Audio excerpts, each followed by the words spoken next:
Titillate the juices. You know what? Woo! Right now. Woo! Woo! Woo!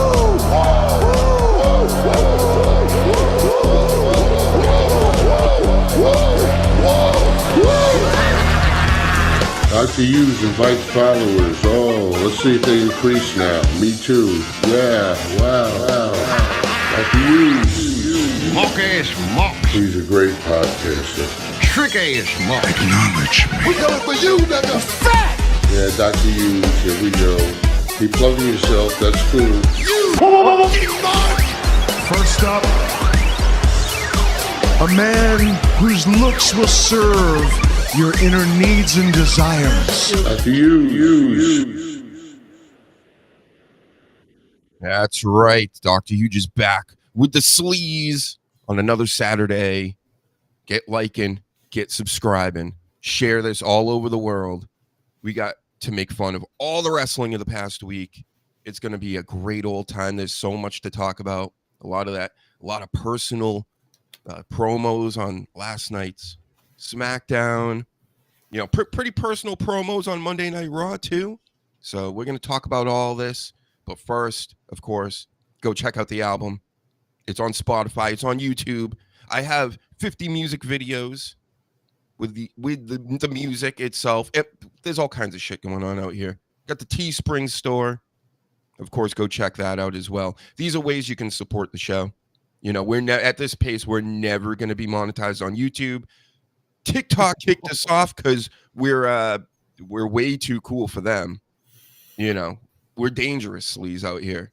Dangerous. They know it. Shit's getting real. It is. Kicking us off everywhere because we're doing a comedy show. I don't understand. Just trying to be funny, people. We're just trying our best.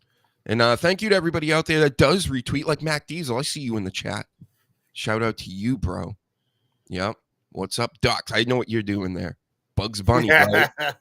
Kids don't know nothing about Bugs Bunny, sleaze. No, he's canceled. Yeah. and Dr. Seuss. Remember they canceled Dr. Seuss? Yeah. Yep. Cancel everything.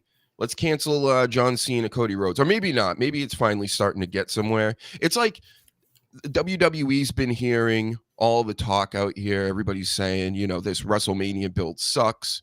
And that could be for a variety of reasons. One being the promos and the battles building up these matches, like this Cena and Cody Rhodes one has been the total shits. But, you know, this week, it's like they woke up all of a sudden and they're actually going after each other. Yeah, it only took until 2 weeks until the actual show.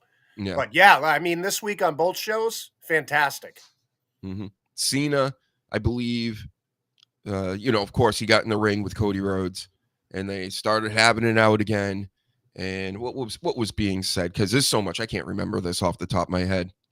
Oh, so Cody Rhodes does the Eminem thing where he's like, "Oh, I'm Stardust. I have a lisp. I have this bad neck tattoo." He's basically stripping that all away from Cena before he can use it on himself. Smart move, Cody. But again, I see what you're doing.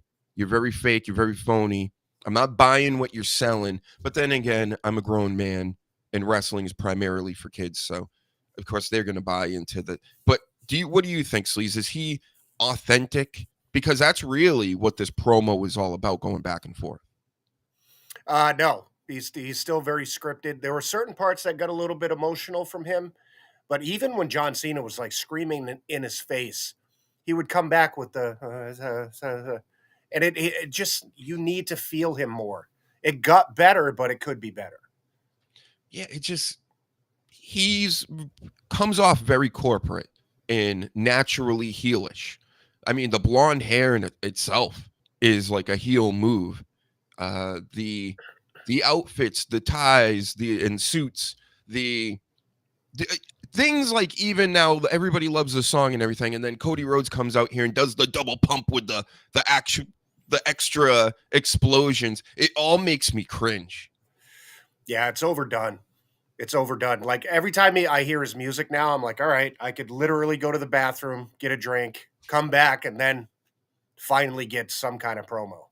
And then he gets in the ring, and of course, where is it? What do we want to talk about? We get what do you want to talk about? And he's like, he did it the other night with Cena too. And it was a pretty good promo compared to what he usually does. But he's like, I'm in the ring and I have this hair and I have this neck tattoo and the crowd is standing here in front of us. And it's like just pointing out a whole lot of obvious shit. And I'm just like, get to it, Cody. What are we talking about here? But he did get to it, at least on this promo. He says, John Cena, he's still my hero and all this, but you're a piece of shit. Yeah, I like that part. That was a good part. But if we got more of that Cody Rhodes, where it's like, I am this and I am that, and you're a piece of shit, and let's go, and they actually put hands on each other. That's what should have been happening 2 weeks ago. Exactly. It had to have happened a lot sooner. I mean, he kicked you between the legs like a month ago. Right. And you just let it go for weeks, and now you're starting to get angry and you want to do things to him. It doesn't make any sense. No, and he's just mentioning The Rock. He's not mentioning Travis Scott yet. All that stuff could have been brought up to make this better. But, and then also, my problem with John Cena that I had with this promo is, how he likes to knock down the fourth wall and, make things too real. He's talking about Cody as a worker. He didn't talk about him as a wrestler. Like, he almost brought up like work rate and shit like that, like things that marks use. And I'm not liking this. I don't like how WWE in the Triple H era is going full, like, who cares? Everybody knows it. You're like, let's not play the everybody knows game, because guess what? A lot of people don't know. A lot of people are dumbasses, or they're young and they don't need to know that everything's a work, So yeah, John Cena just saying this it just pulled me right out of it again. Yeah, the whole chauffeur comment and everything like that, you could tell the crowd was like, what did he say for a second? Because nobody knows that shit. Just get in there and start going back and forth. You're a shitty wrestler. You're a shitty wrestler. I'm better. Do that stuff. I'm over the whole fourth wall stuff. Yeah. And Cena's promo has basically been what we've been saying for weeks about this whole thing. That's how he went at Cody. He said everything. I was starting to think, I'm like, wow, he's really just saying that he's the car salesman coming down. Nobody buys it. Everybody knows what you're trying to do, and like I said, the kids are into it, but the kids are into yeet. They're into anything.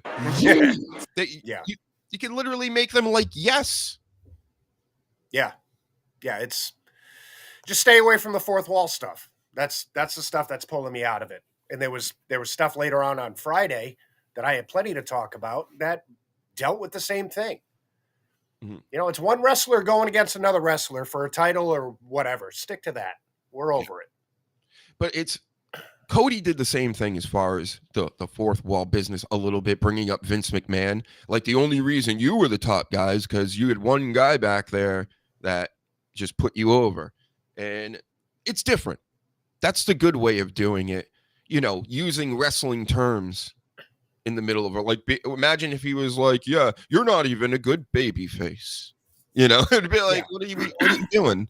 So that's my only problem with John Cena. Other than that, he kind of roasted Cody Rhodes. They were roasting each other, but I think John Cena got over on him because it was based more in truth than anything else. Yeah, and that's what they need to stick to. The Vince line, okay, everybody knows about that. If you're going to refer to stuff that's in real life, then do that. You know, that everybody knows. You know, but don't go to like chauffeur stuff. And we used to travel together, and I'm getting tired of that shit. Oh, yeah. It's easy. It's way too easy. And I actually wrote it down. I'm like, the extra fist bump he does. I fucking hate that. Hello, Sasha Reigns. Hello, Sasha Reigns. Sasha Reigns in the house, everybody. Get liking and subscribing. Again, retweet this. Put this out there. We're live on X now, sleaze. We're live on the YouTube. And we're on Rumble now because TikTok kicked us off. It won't let us back on. Won't let us know why. That's why I don't post shit on there. Maybe what's this Rumble thing? I'll get on there. Yep. Rumble Check is, you know, it's white nationalist heaven over there, I believe. Listen, we got to go anywhere they'll take us. We're refugees in the internets for now. And, you know, anything can happen with Twitter any day. YouTube, of course. We don't even, who knows what their rules are. I see people, I'm not shitting you, sleaze. They won't let me play a podcast on here or have a live stream. They cut them off midstream if I start to play anybody else's music, right? So I'm like, okay, I get it. I can't play anybody else's music, right? I'm watching other live streams. They're playing other people's music. DMX. They're playing, you name it, from our past. And their streams don't get shut down midstream. They just go, it doesn't get monetized. But we're not getting monetized anyway. So does that mean I can play music or I can't? Right? I don't think we're stroking the right shaft. Yeah. I think that's the problem. A lot of people are out there stroking the shaft, cradling the satchel. I don't think we're doing that. So we have to do that harder. We have to find some more balls to wash. Yes. Ball washers. Yes. Oh my God. Yep. So what happened? Cody finisher balled out the end. That's what I wrote. What does that mean? I don't even Cody know. Finisher. Oh, okay. So Cody did his finisher on Cena. His bald came out because he was wearing a hat. Because, you know, he told John Cena he couldn't wrestle, and everybody knows it, and that's why they were chanting it. So the crowd started chanting it. He got back in the ring to show him he could wrestle, and then, of course, proved that to be true, because then Cody put him right in the crossroads. So right. Yeah. Another good one from Cody, but that was absolutely scripted. I mean, it's true. Over the years, they've shit on him for not being able to wrestle. And, you know, if you go toe-to-toe, I believe that Cody Rhodes' in-ring work is a hell of a lot better than John Cena.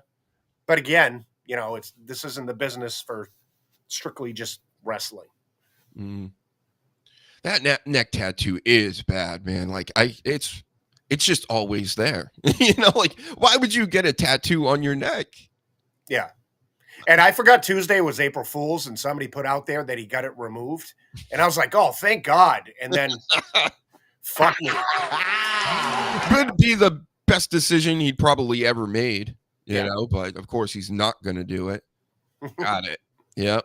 Because now he's infamous for it. He's known for it. He ain't going to get rid of that thing. He should just up the ante and put like that same tattoo on his whole back. The whole thing, and maybe a sleeve of just the same tattoo. Just have several of the same tattoo, just in really bad places, like a tramp stamp. Yeah. Yep. On his thigh, on his nipple. This is all good ideas. Right on the butt cheek. Yep. Yep. Great branding, Cody. I'm sure that's how they sold you on the neck tattoo. If that was your idea, then man, maybe you got dropped on your head too many times, right? Even his wife Brandy came out and said, "Yeah, I was so against that tattoo, like so against it." Yeah. And have you tried Blue Sky? No, because I heard that there are PDF files on there, and I don't want nothing to do with that. Isn't there like a big investigation against them? Isn't Elon Musk up their ass or something? I don't know. I'm not saying anybody from any of these platforms are angels or anything, but I don't know. X and Twitter or whatever you want to call it, it lets me do stuff at least. None of these other platforms ever have let me do things on there or grow in any kind of way. No, it's the only one that really. I mean, you can show tits on X now, and other stuff. There's a lot of TNA and V's. A lot of V's. Instagram seems to be pretty good if you just stay on brand, if you will, or topic or whatever, and just like do that over and over and over again. Like anybody can really grow on there. Right. Yeah. Man, social media stuff is crazy. I thought TikTok would have been, I was hearing that it was very free and stuff, but I think the reason why it even exists is they made a deal with Trump and you can't talk about certain things or even say certain words. Yeah. And we said certain words and they're like, you're going to get out of here and we'll never let you come back because you clearly we're on to something. Yeah. It's also owned by communist China. Yeah. So they don't like anything. Crazy times. By the way, everybody, especially you TikTok people, when this gets chopped up and put on there anyway, this is a warning. Read it. I'm not even going to read it to you. Everybody online already heard it, so yeah, just take a good look at that. I would never try to cancel Pinhead from Hellraiser. Yeah, I'm sure some Facebookers probably will. Yeah. They love canceling anything. They believe everything. So say somebody's trolling and is like, I can't even come up with a good example. It's just basically they'll believe any crazy theory or made up thing and they'll just run with it and be outraged or back it fully, even though it's not real. It's like, because they just read the headline. Yeah, because Facebook is where all the boomers are. That's why. And they're just terrible. Yeah. I bet you Cody Rhodes is on there. Cancel. What do we want to talk about? Everybody gives them like 1 jillion likes for it, for saying, what do you want to talk about? Yep. That's how everything works these days, sleaze. Yep. We got to complain a little more about this. This is a theme, I guess, that we're going to be doing. Paladin, shout out to you. You woke up in time for the show. Good. That's right. Set your alarms. Yep. Notifications, all that stuff. But everything's so fake. It's just it's exhausting how fake everything is. And have you heard the Hawk Tua with the Hawk Tua coin? Basically a scam, right? Yeah. She just got off with it, like no problems, no jail time, no fines or anything, I guess. She's making people a lot of real money. That's why. She just came back online. Yeah, I was surprised. I'm like, she's not in jail. She's frauded a bunch of fucking people. Casey Anthony is showing up. She's on TikTok. She took down her own TikTok, but she's allowed on TikTok. I'm not. Okay. Yeah. Got it. She killed her own kid, but, it's just, what else? I got so many more examples. Just Logan Paul in WWE. Doing great. He was out here doing Hawk Tuas too recently, and everybody's we're now cheering or booing him because they love the boos too. You saw Charlotte Flair last night; she loves those boos. Everybody does, So I just can't stand Pat McAfee. Everybody's telling me in real life and online, oh no, Dr. Huge, you're wrong. Pat McAfee is cool. All right. We like Pat McAfee and we're entertained by him. And I'm just like, what? You're entertained by that? Like even people in the business now are complaining about him. Really? Yeah. They're backstage saying he's like way too much. They told him to like tone it down. and all this stuff. And I don't know what's worse, him toning it down and trying to be like an actual commentator now. I don't know if you noticed this, but it's cringy as fuck. I don't get it. I've noticed he has toned it down, and it's now just kind of boring. But instead of being annoyed, now I'm bored. Yeah, that's exactly the way I thought. Now it's just like, okay, so you have an amateur guy that doesn't know anything about wrestling talking boring. He's not even color. He's not like, what is? I don't get it. What is it? What are you trying to sell to us? I pulled a clip. I wonder if I even have it in here. I'm not going to look for it right now, but it's just a random Braun Breaker match. And in the middle of it, Cole's saying something, he's saying something, and he's just being so cringe. He's like, oh, that's the dog. He's a dog. And, yeah. Shit like that. Yeah. I'm just like, stop it. It's really good, right? It's really good. That's good. And we don't want his job.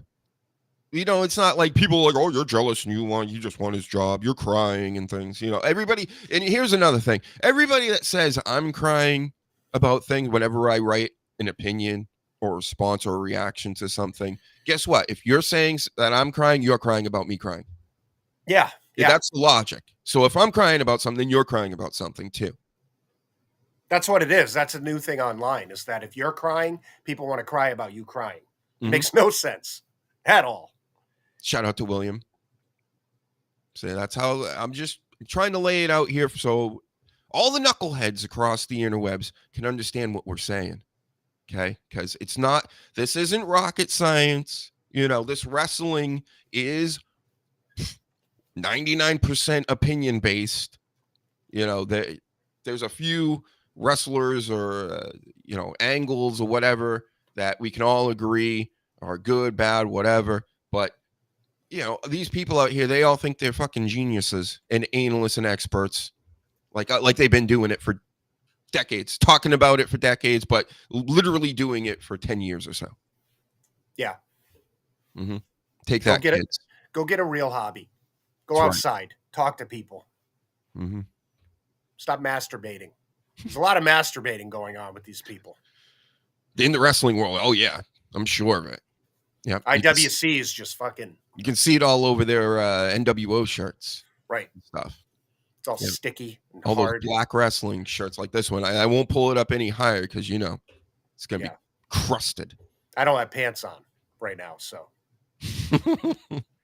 Never deodorant, too. You never wear deodorant. No. When you go anywhere, especially to a wrestling event or a con where the wrestlers will be at. You don't want to wear deodorant because then how will other people, other fans know that you're a wrestling fan too? Yeah. You have to have that musk. Mm-hmm. Yeah. That wrestling musk. Half spunk, half BO. Yeah. Ball sweat. Yeah. And then when people like complain about it and go, hey, Dr. Huge, you stink. I'm like, you're crying. Right. Why are you crying about it? Stop crying about it.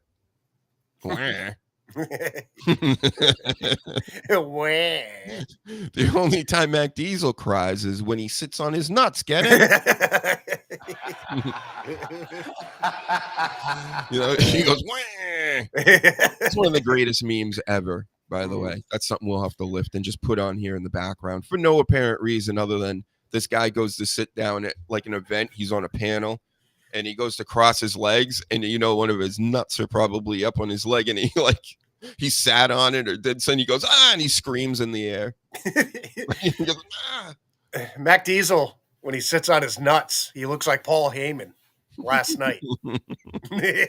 Oh my God! Did you see Paul Heyman's neck last night? It's like getting bigger than ever. What the hell, dude? That can't be good. His neck is so big it looks like he's wearing the manager neck brace. You know, it's like crazy fat.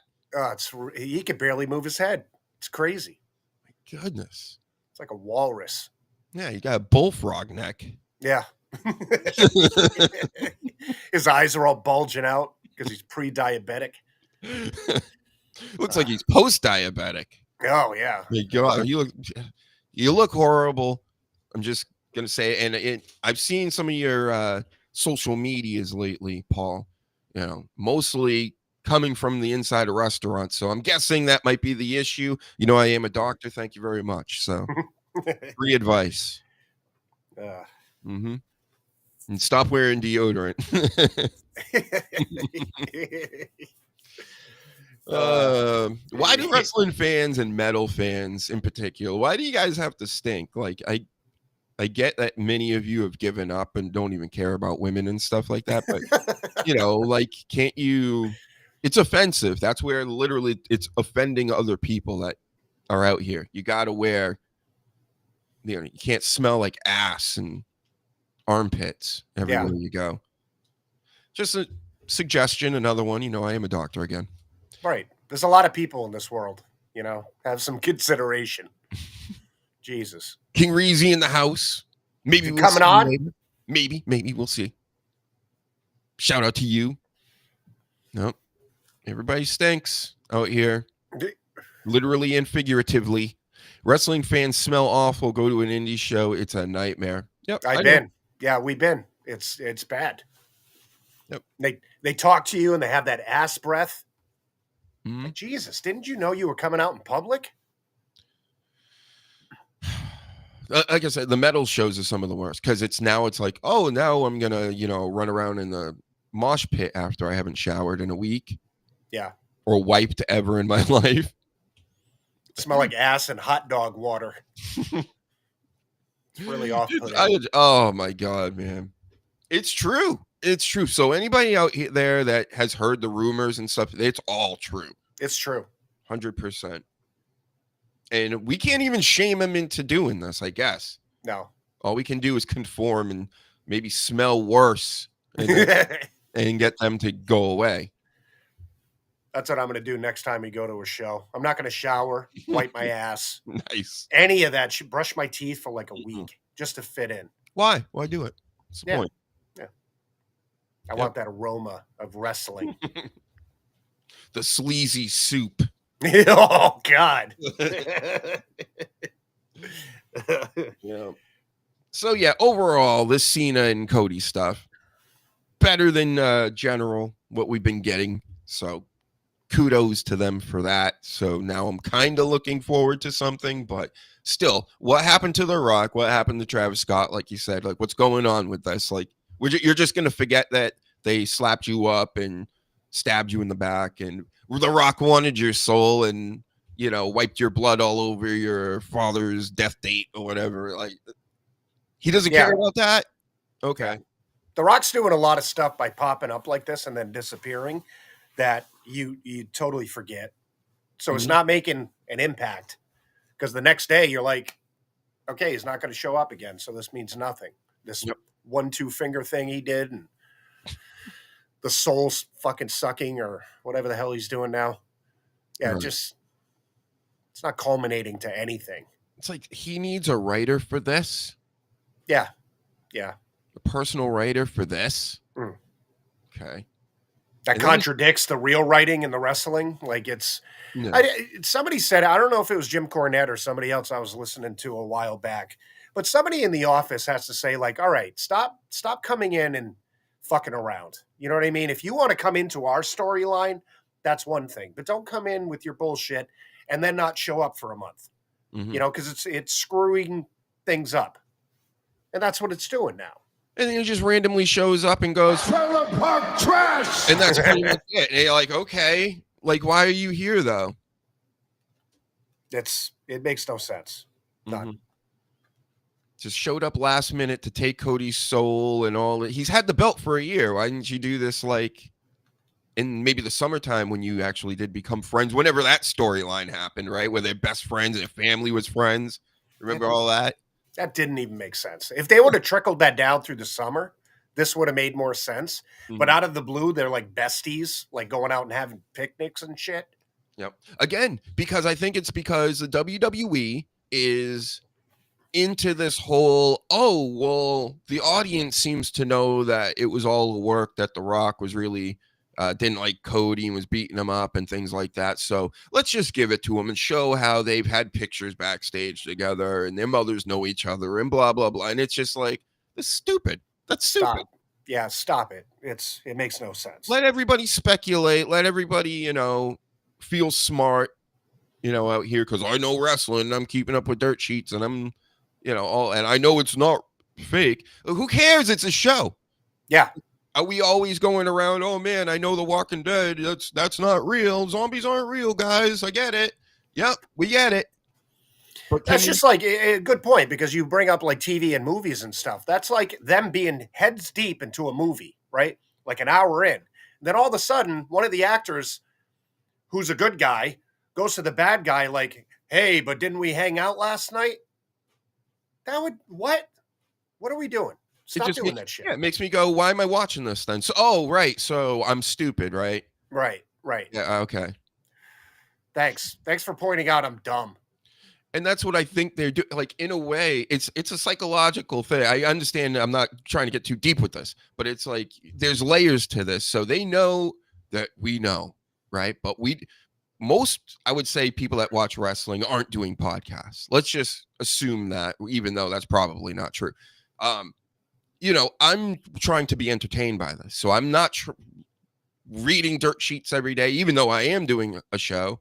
I keep up with it a little bit, but I'm not, because I'm trying to be, I want to be swerved. I want to be worked, So now when you're going to tell me things are works and swerves, exactly. It's like watching the Avengers and then Captain America turns around and goes, by the way, Thanos isn't real. We're going to beat him in the end. Right. Nobody wants that. Mm-hmm. That makes way too much sense. We all know it's fake. We've known for years.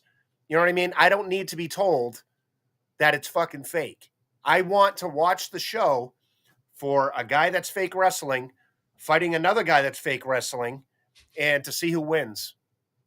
That's what wrestling is. That's what it's been for over 100 years.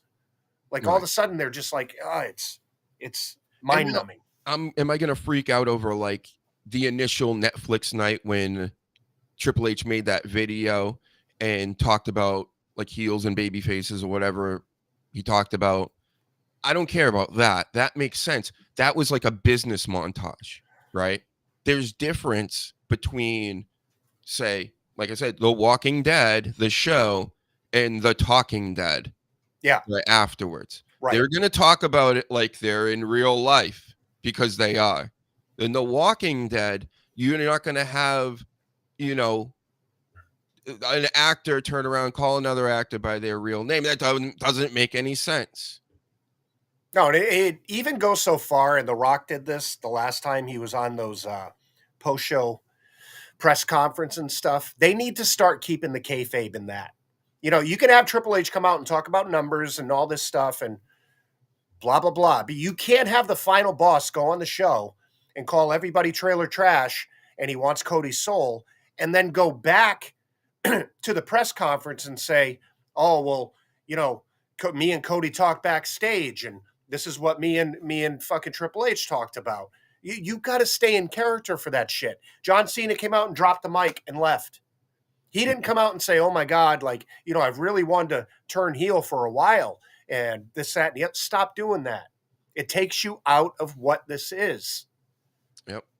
And even The Rock's daughter, I'm sorry, I'm not a hater or anything, but everybody's talking about Nepo babies and everything this week. How about her? You know what I mean? Yeah. It's kind of crazy the role that she's gotten. And we all know why, right? So either do something with that to make me dislike her on purpose, because The Rock being a bad guy and then her running NXT somehow doesn't make any sense. She should be running it as a heel because she is a Nepo baby, and that would make way more sense. There should be an angle that turns her, and I think she'd be a lot better at that. This goody two-shoe fucking Ava shit has not been over since it started, and that's why people are calling her that, because it's not working, and they need to change it. She's The Rock's daughter. Play off that shit. And boy, she just stuck out, even when she was wrestling with that group there. I forget their names. But anyway, it's just, what the WWE does. They want hot broads. They want the hottest chicks that can move around the best, not even necessarily wrestle. And they're like, oh, we'll just teach them how to wrestle. She's stuck out because it's just, she's not a 10 like most people aren't. And, she wasn't the greatest in the ring. And then I didn't even know this the whole time. When I did find out she was the Rock's daughter, it just all clicked for me. And then she became the commissioner, and I was just like, so they're never getting rid of her, right? Right. She's that great on the mic that they got to keep her for. I got it. Mm-hmm. It doesn't make sense. It doesn't at all. Maybe have her start drinking before she goes on the show, like her dad does. Yes. And maybe we'll get something else out. But heavily. What? You forget. Like whenever I happen to catch a clip of NXT and she's on it, I forget that she's the general manager. That's how bad it is. Sorry, Reezy says fans act like these guys aren't backstage rehearsing these segments, agreeing to them. Mm-hmm. Yeah. Fans act like a lot of things these days, and not necessarily fans. I understand everybody's critiquing everything out here, but the critiquing has gotten to a point where, like, it's gone overboard. We get it. You all know what everything is. Again, most of what's going on in wrestling is very clear what's good and what's bad. Sometimes you'll have, like last night, I believe Braun Strowman in last man standing matches is Dean Malenko.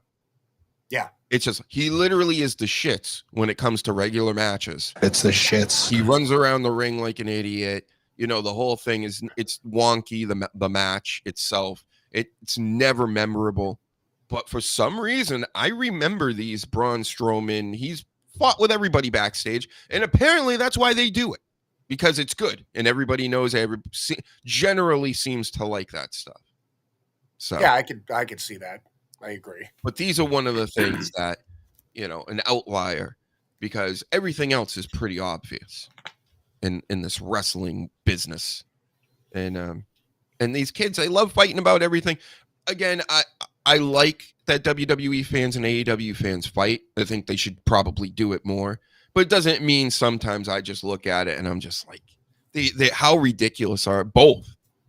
Especially the AEW ones, because you're literally on the lower rung. So you're punching upward, which is generally a better thing. But you look so ridiculous when you're fighting,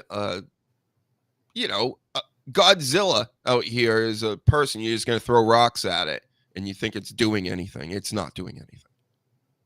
It's very childish. It really is. And a lot of these, like teenagers, obviously, but like 20-year-olds, their brains are so childish that I don't know what goes through them, and I don't know the thought process. Because if you think a lot of the stuff on AEW is better than WWE, your brain hasn't developed yet. Mm. Like it boggles me. There's so many times I want to jump in, and I just no, I can't do it. It's going to make me stupid. Yeah. Same here. I don't even deal with all that stuff, but I am watching kids. Keep it up. It is entertaining sometimes. They're like creating cult groups out here and fighting with other cult groups. Yeah. Even within, like, there'll be WWE fans and they're all fighting with each other because I guess these kids, they got nothing else to do except hang out on social media. And that's what they do. That's each other. That's their living. They make no money off of. That's the best part. These people do it like they're getting paid, and it's like you see this, like on my timeline, you'll see the same people. I end up following them. And what's funny is they'll follow me back, and I have the total opposite of the opinions they have. But you'll see the same people just chiming into everybody's shit. Like, no, you're wrong. Nuh-uh. Nuh-uh. No. I have people talking to me for years. But if they disagree with one thing in wrestling, it's like they gotta let me know. And it's just I just laugh. I'm like, I haven't heard from this guy in years. Yeah. And anyway, Mac Diesel, hot and can move like Nia Jax. Hell yeah. Hell yeah. Well, she fits a role. I'm not saying that they all are 10s, technically. But Nia Jax is a 10 to a BBW lover, I would have to say. So there you go. But she's an attraction. She's Right. like an Andre the Giant. She's like a Brock Lesnar. Mm-hmm. She's an attraction. Like Piper Niven, right? Right. Biggins. And Coach wants to know, did we get our interviews yet? No. But I'll tell you this. I did try to sign up for the affiliate thing that they have with Fanatics and all this, and hook it up to the show and all this. And it didn't work.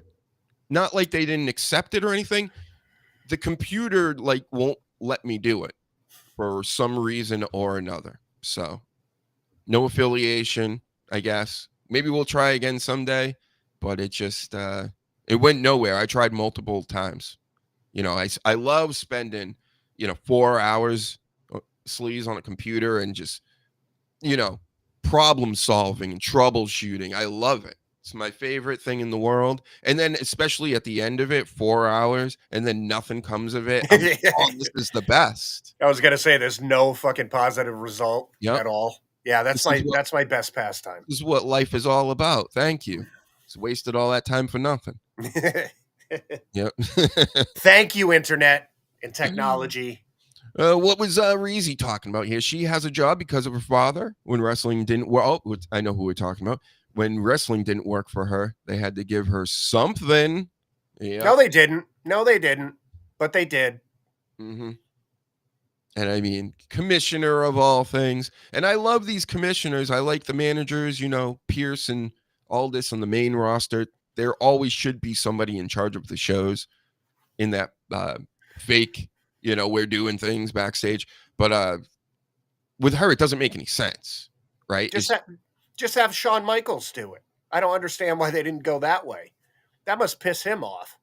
Yep. He was the guy before, but now it's just he mainly gets his name on the title. And it's still every now and then they still act like he's the head honcho there. So what are we doing? We're just okay. Prime example of she was put in place because of who her dad is. And that's why everybody doesn't like it.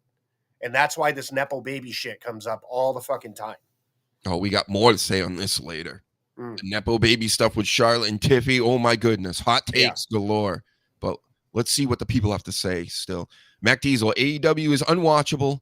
Vanilla midgets. Yeah. Did you try watching this week at all? I can't sit through the whole fucking show because I'll end up breaking one of my TVs. But I did see clips. The only good thing that came out of it was the only professional wrestlers they have on their roster, the Hurt Syndicate segment with MJF and Big Bill and his fucking crony. That was fantastic. That was like, okay, this is a wrestling segment. Like, I was amazed. Like, holy shit, they actually do that stuff over here.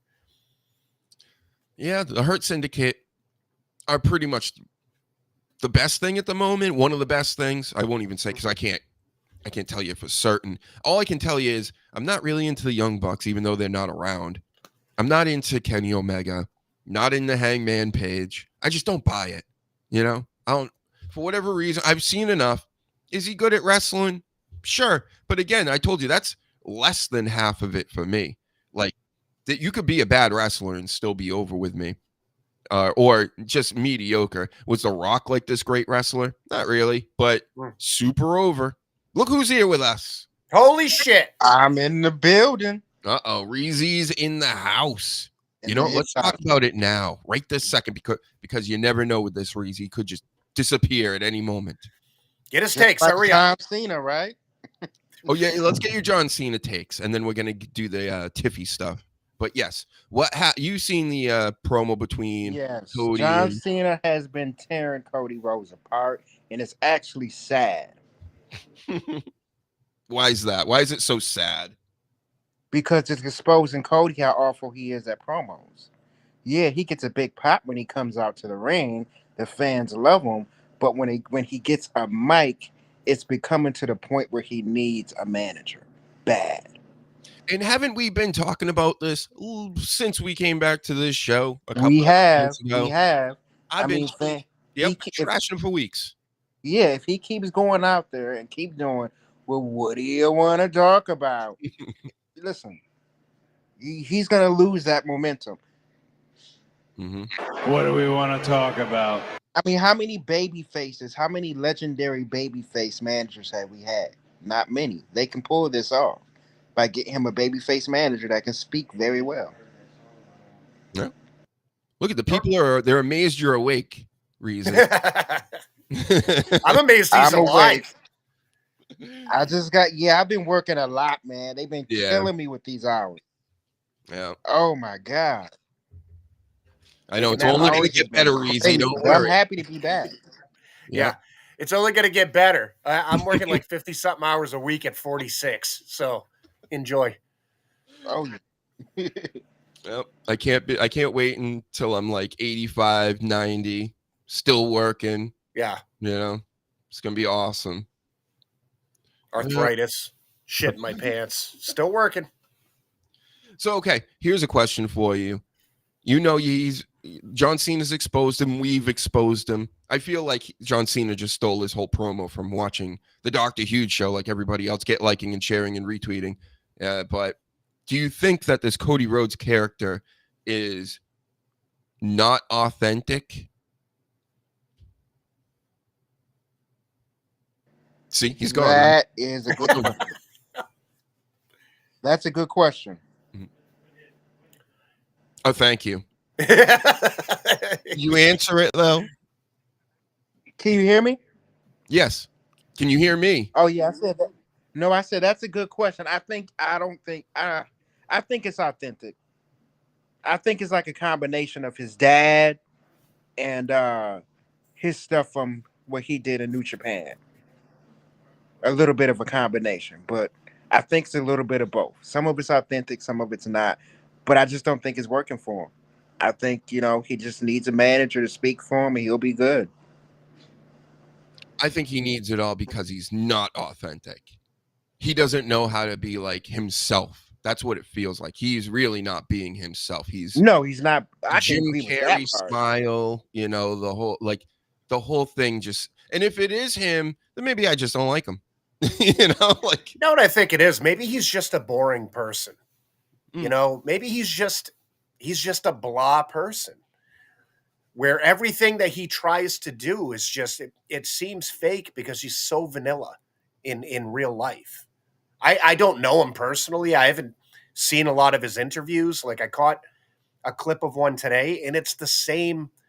Like maybe he's just a boring person. Yeah. Like, when you think about it, same thing with Cena. You could say this, how he was on the TV shows and all this with the Bellas and whatnot.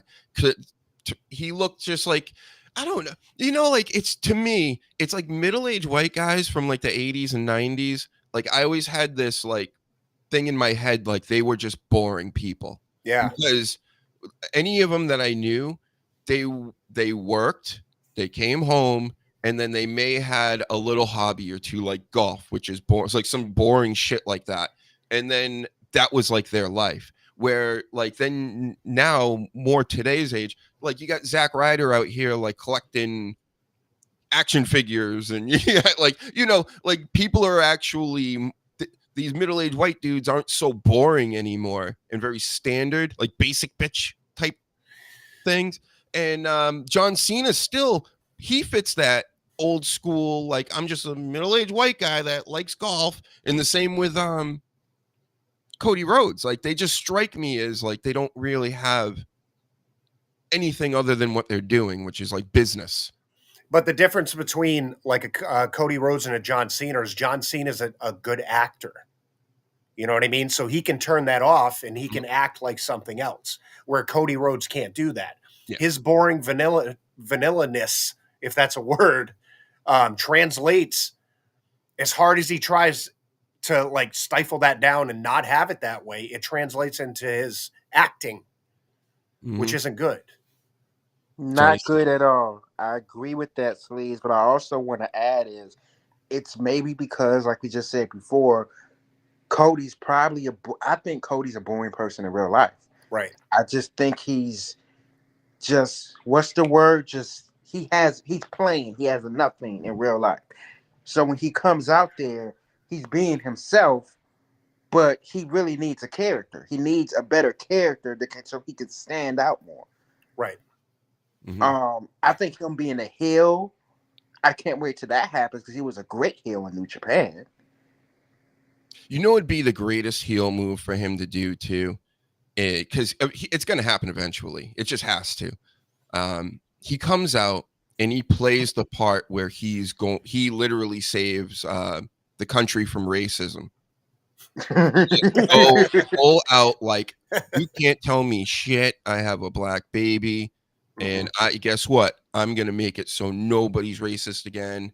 And if you are, like, he's gonna, and that it would never happen. But I'm saying if I were there, I would write something this, because just even bringing it up makes people like, ooh, in general, just even a little bit, and I'd go for it.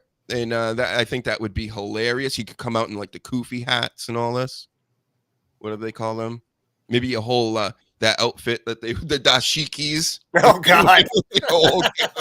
Actually comes out in that with a neck tattoo, with those big like African continent fucking necklaces, and yeah, that's what we need. Bring up how his father dated a black woman, and he knows the whole lifestyle. Yeah, William, I get it. Let's do it, WWE. You could be a baby face and say and do heel shit. Like, they've gone away from that. They're baby faces, and I mean in the industry. If you look at the baby faces in AEW too, they're all shuck and jive. Like, oh gosh darn it! Like, you can still be heelish. The Rock did it for years. Everybody has that asshole inside of them, right? Even good guys. He definitely could play a great, and people, like you said, people would hate it at first, I bet, and then it would grow on him, and they'd be like, he's right, you know what, he's actually right. Maybe he could fix racism, and then they have such a big platform, it just fixes racism like worldwide. I mean, from the charisma of Cody Rhodes, right? Right. Should he come out in blackface too, or no? Well, I don't know. I don't think that far is anything.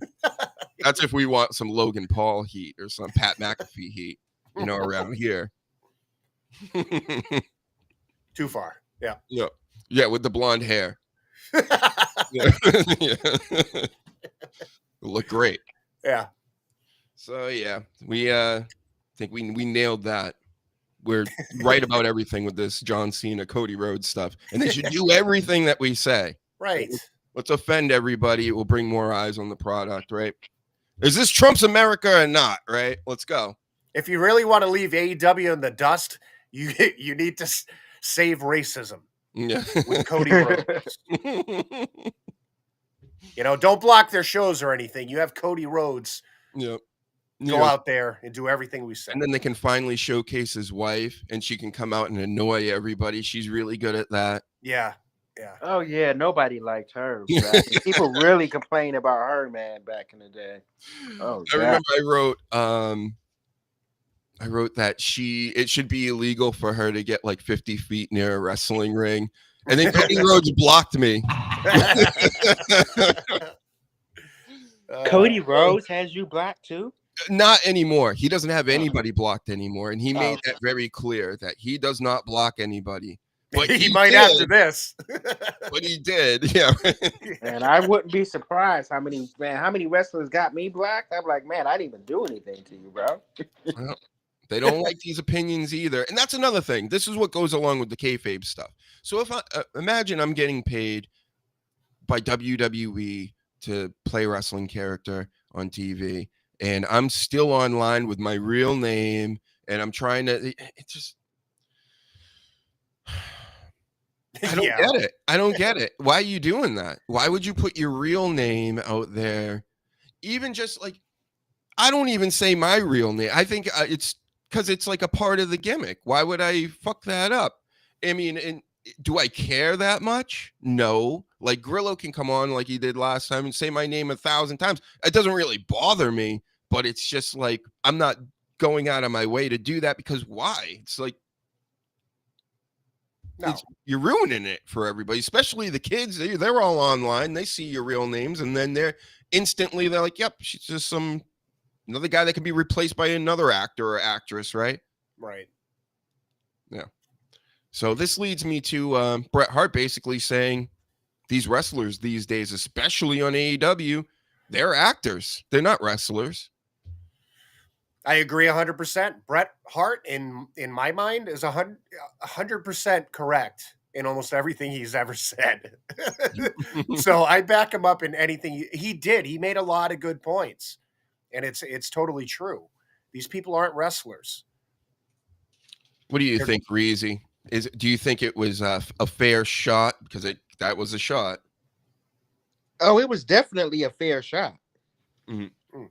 It was definitely a fair shot. And he's not lying. A lot of these wrestlers, I agree, are actors, but people can't be mad at Bret Hart. Here's why.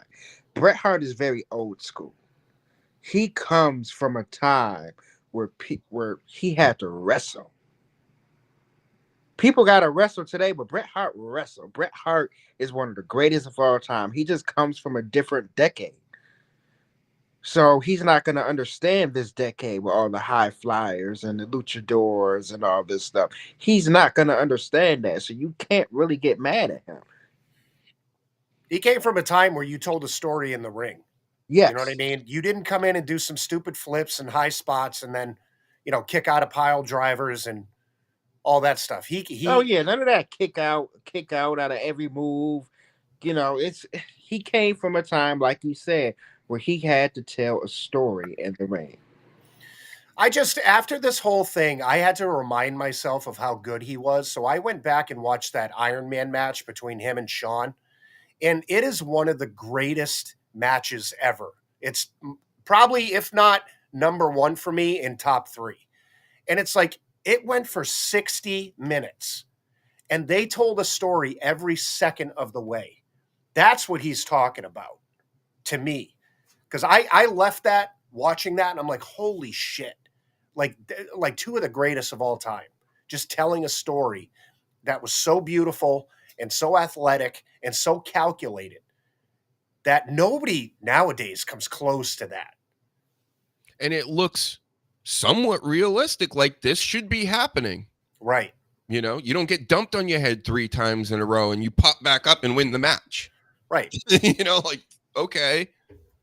So, and you still got a lot of the stuff that you get today. You got a lot of Shawn's high spots. You got a lot of, flips, not like, like a luchador.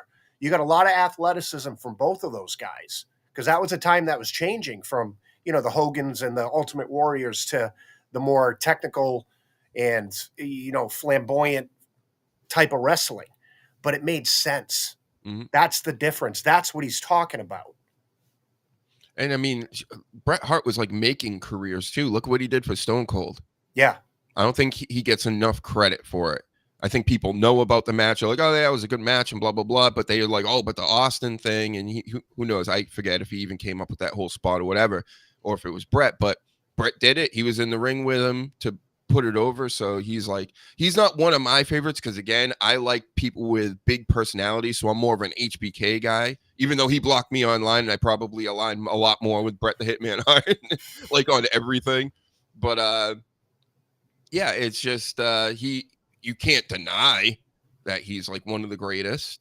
So that's why I'm loving this year that they're actually doing that, where they're taking matches and putting those into the Hall of Fame, because that match is going in. It deserves to be in there. That was another good match where every second of it was a story. Spots were perfect. You had 2 guys that were very knowledgeable at the time and still to this day, and they came up with shit that was classic. Yep. And William says, Bret's great, but he gets a little whiny for me. Me too. That is a big deal with me as well. Like this Bret Hart comes out here. Hulk Hogan even said, in the same interview Bret had this week, he mentioned this, where he says, Hogan said Bret really thought he was the best, and that was his main problem. And Bret was like, yeah, well, that's one of the few lies Hogan Hogan isn't telling. Like, that's the truth. But also he's like, look at everybody that's wrestling. Any of the good guys out here, a lot of them wrestle like how I wrestle. Like they're not wrestling like how Hogan or any of these others wrestled. But again, I still think Brett thinks too much of himself. He really thinks he's the greatest wrestler of all time, and he acted like it even when he was in the business. I don't think that helped him any. Well, let me retract my Bret Hart comments. Yeah. Because everything he says about the actual art of wrestling, I agree with 100%. Yeah, he does get a little bitchy about the behind the scenes stuff, where that's, to me, it's breaking the kayfabe a little bit, where he could be like, well, they weren't doing this for me because of the backstage shit or this and that, and Sean backstage, and he's been a broken record for fucking decades about that stuff. But when it comes to the actual comments about the art of wrestling, like, I think he's pretty spot on. Yeah. What do you think, Reezy? Is he one of your top guys all time? Hell yeah. Yeah. Number one for me. Wow. Yeah, that's right. You and the Sleaze. I think he's the Sleaze's number one, right? Well, number two. My bad. Number two. I got the Nature Boy number one. Oh, wow. That's right. You're the Nature Boy guy. I got the Nature Boy number one. So you want Cena to win this year? You know what? I do. It's time to get that belt off. As much as I don't want to see a 17-time, we gotta get that belt off Cody. We have to get that. So I'm willing to sacrifice Cody. Wow. Wow. See, I got two separate lists. I got the overall product wrestler list. You know what I mean? Where I got Stone Cold as my number one. Total product and all that. But then I have the wrestling side. Like, who's the actual technically best wrestler? I think Bret Hart is number one to me. He's number one in that list.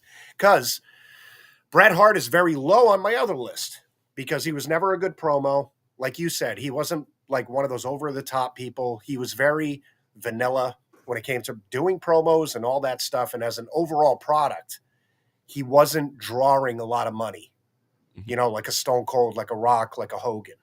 So there's two separate lists for me.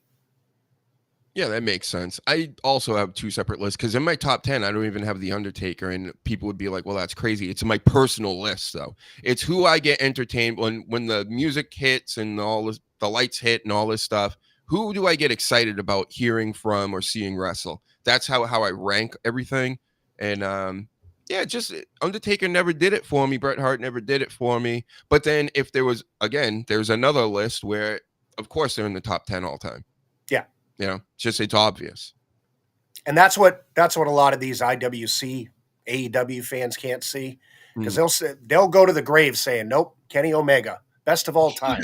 Yes. But he comes out with the most boring bullshit, cookie cutter, just fucking promo. You know what I mean? He doesn't draw a dime. Fantastic wrestler. I won't ever take that away from him. But when you come to the big product, like, is he selling as much merch as like Seth Rollins or The Rock did? Or is he selling out arenas? That's not happening for him. Yeah. With the Kenny Omegas, of course, it's one of those things. Yeah, I'm not saying he's a bad wrestler, but I don't care. There's a lot of good wrestlers now. The Kenny Omega style, a lot of people can do that now. Yeah. Any of these people there's so many friggin' wrestlers that they have. They're all gymnasts and football players and this and that. If you can remember, we did this whole bit like a month ago or so, where I'm like, is it really that hard to wrestle? Is it really? Right. It's just learning dance moves and being athletic enough to like jump and run and like do basic shit that any athlete can do. So, look, MJF's out there. Does he look like a professional athlete? Of course not. He doesn't, not to me, unless he was like a random baseball player, which fat guys can be baseball players. So, And if you had a guy like MJF that was behind, a better machine and a better creative team, he's a guy that will sell merch, sell out arenas, because he has all that. You have to have 100% of that. You can't just have the wrestling side. Mm-hmm. You can't have a guy. I mean, I don't want to shit on him, but the Miz is fantastic on the mic. Okay. But his wrestling portion doesn't really draw anything. Yeah. And that's always been his problem to me, is that you have to have balance. Just like Mr. fucking Miyagi said,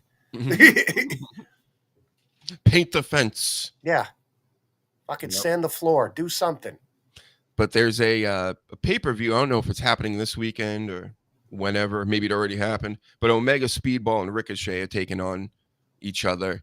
And woof, I heard promos from all three of them, and they're all bad. All bad. I'm sure it's going to be a heck of a match, right? But holy shit, man. Just put the Miz in there. Let him go over there just to talk this match up. So just compare that to the triple threat that's going to main event, WrestleMania. Yeah. You got CM Punk, bona fide fucking legend. You got the tribal chief, and you got Seth Rollins. So just compare those two, IWC. And what's going to draw the most money? What's going to sell the most merch?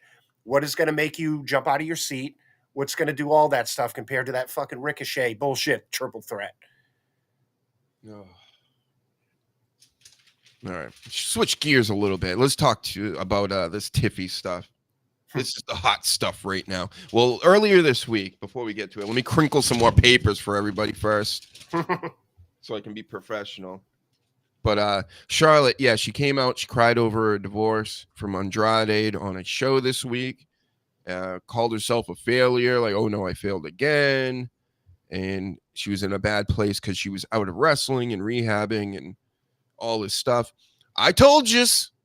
Listen, Dr. Huge strikes again. I don't know if anybody remembers, but I was on Twitter when she was basically, her and Andrade were like love bombing each other. And they're posting pictures of each other every single day online.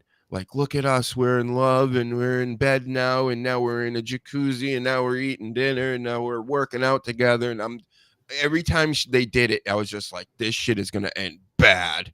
It's going to end bad, and it's going to end soon. And it did. And I don't know, maybe she's gotten it by now. As Tiffy Time said, she's 0 for 3.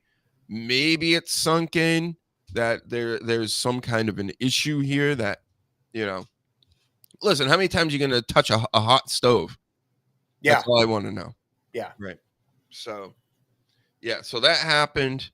And I don't know. I'm just going to speculate here a little bit because I don't know anything. And I know people love the drama talk and all this. So Charlotte divorced Andrade, which is generally what happens. I think women initiate like 80% plus of the divorces in the country. But what are the odds that this was probably because they're in different companies? They're both wrestlers, and I'm just assuming, speculating, allegedly he was banging a bunch of hot chicks in AEW because he's Andrade. Yeah, I mean, yeah. Yeah. I think your speculation's probably right, hypothetically. Yeah.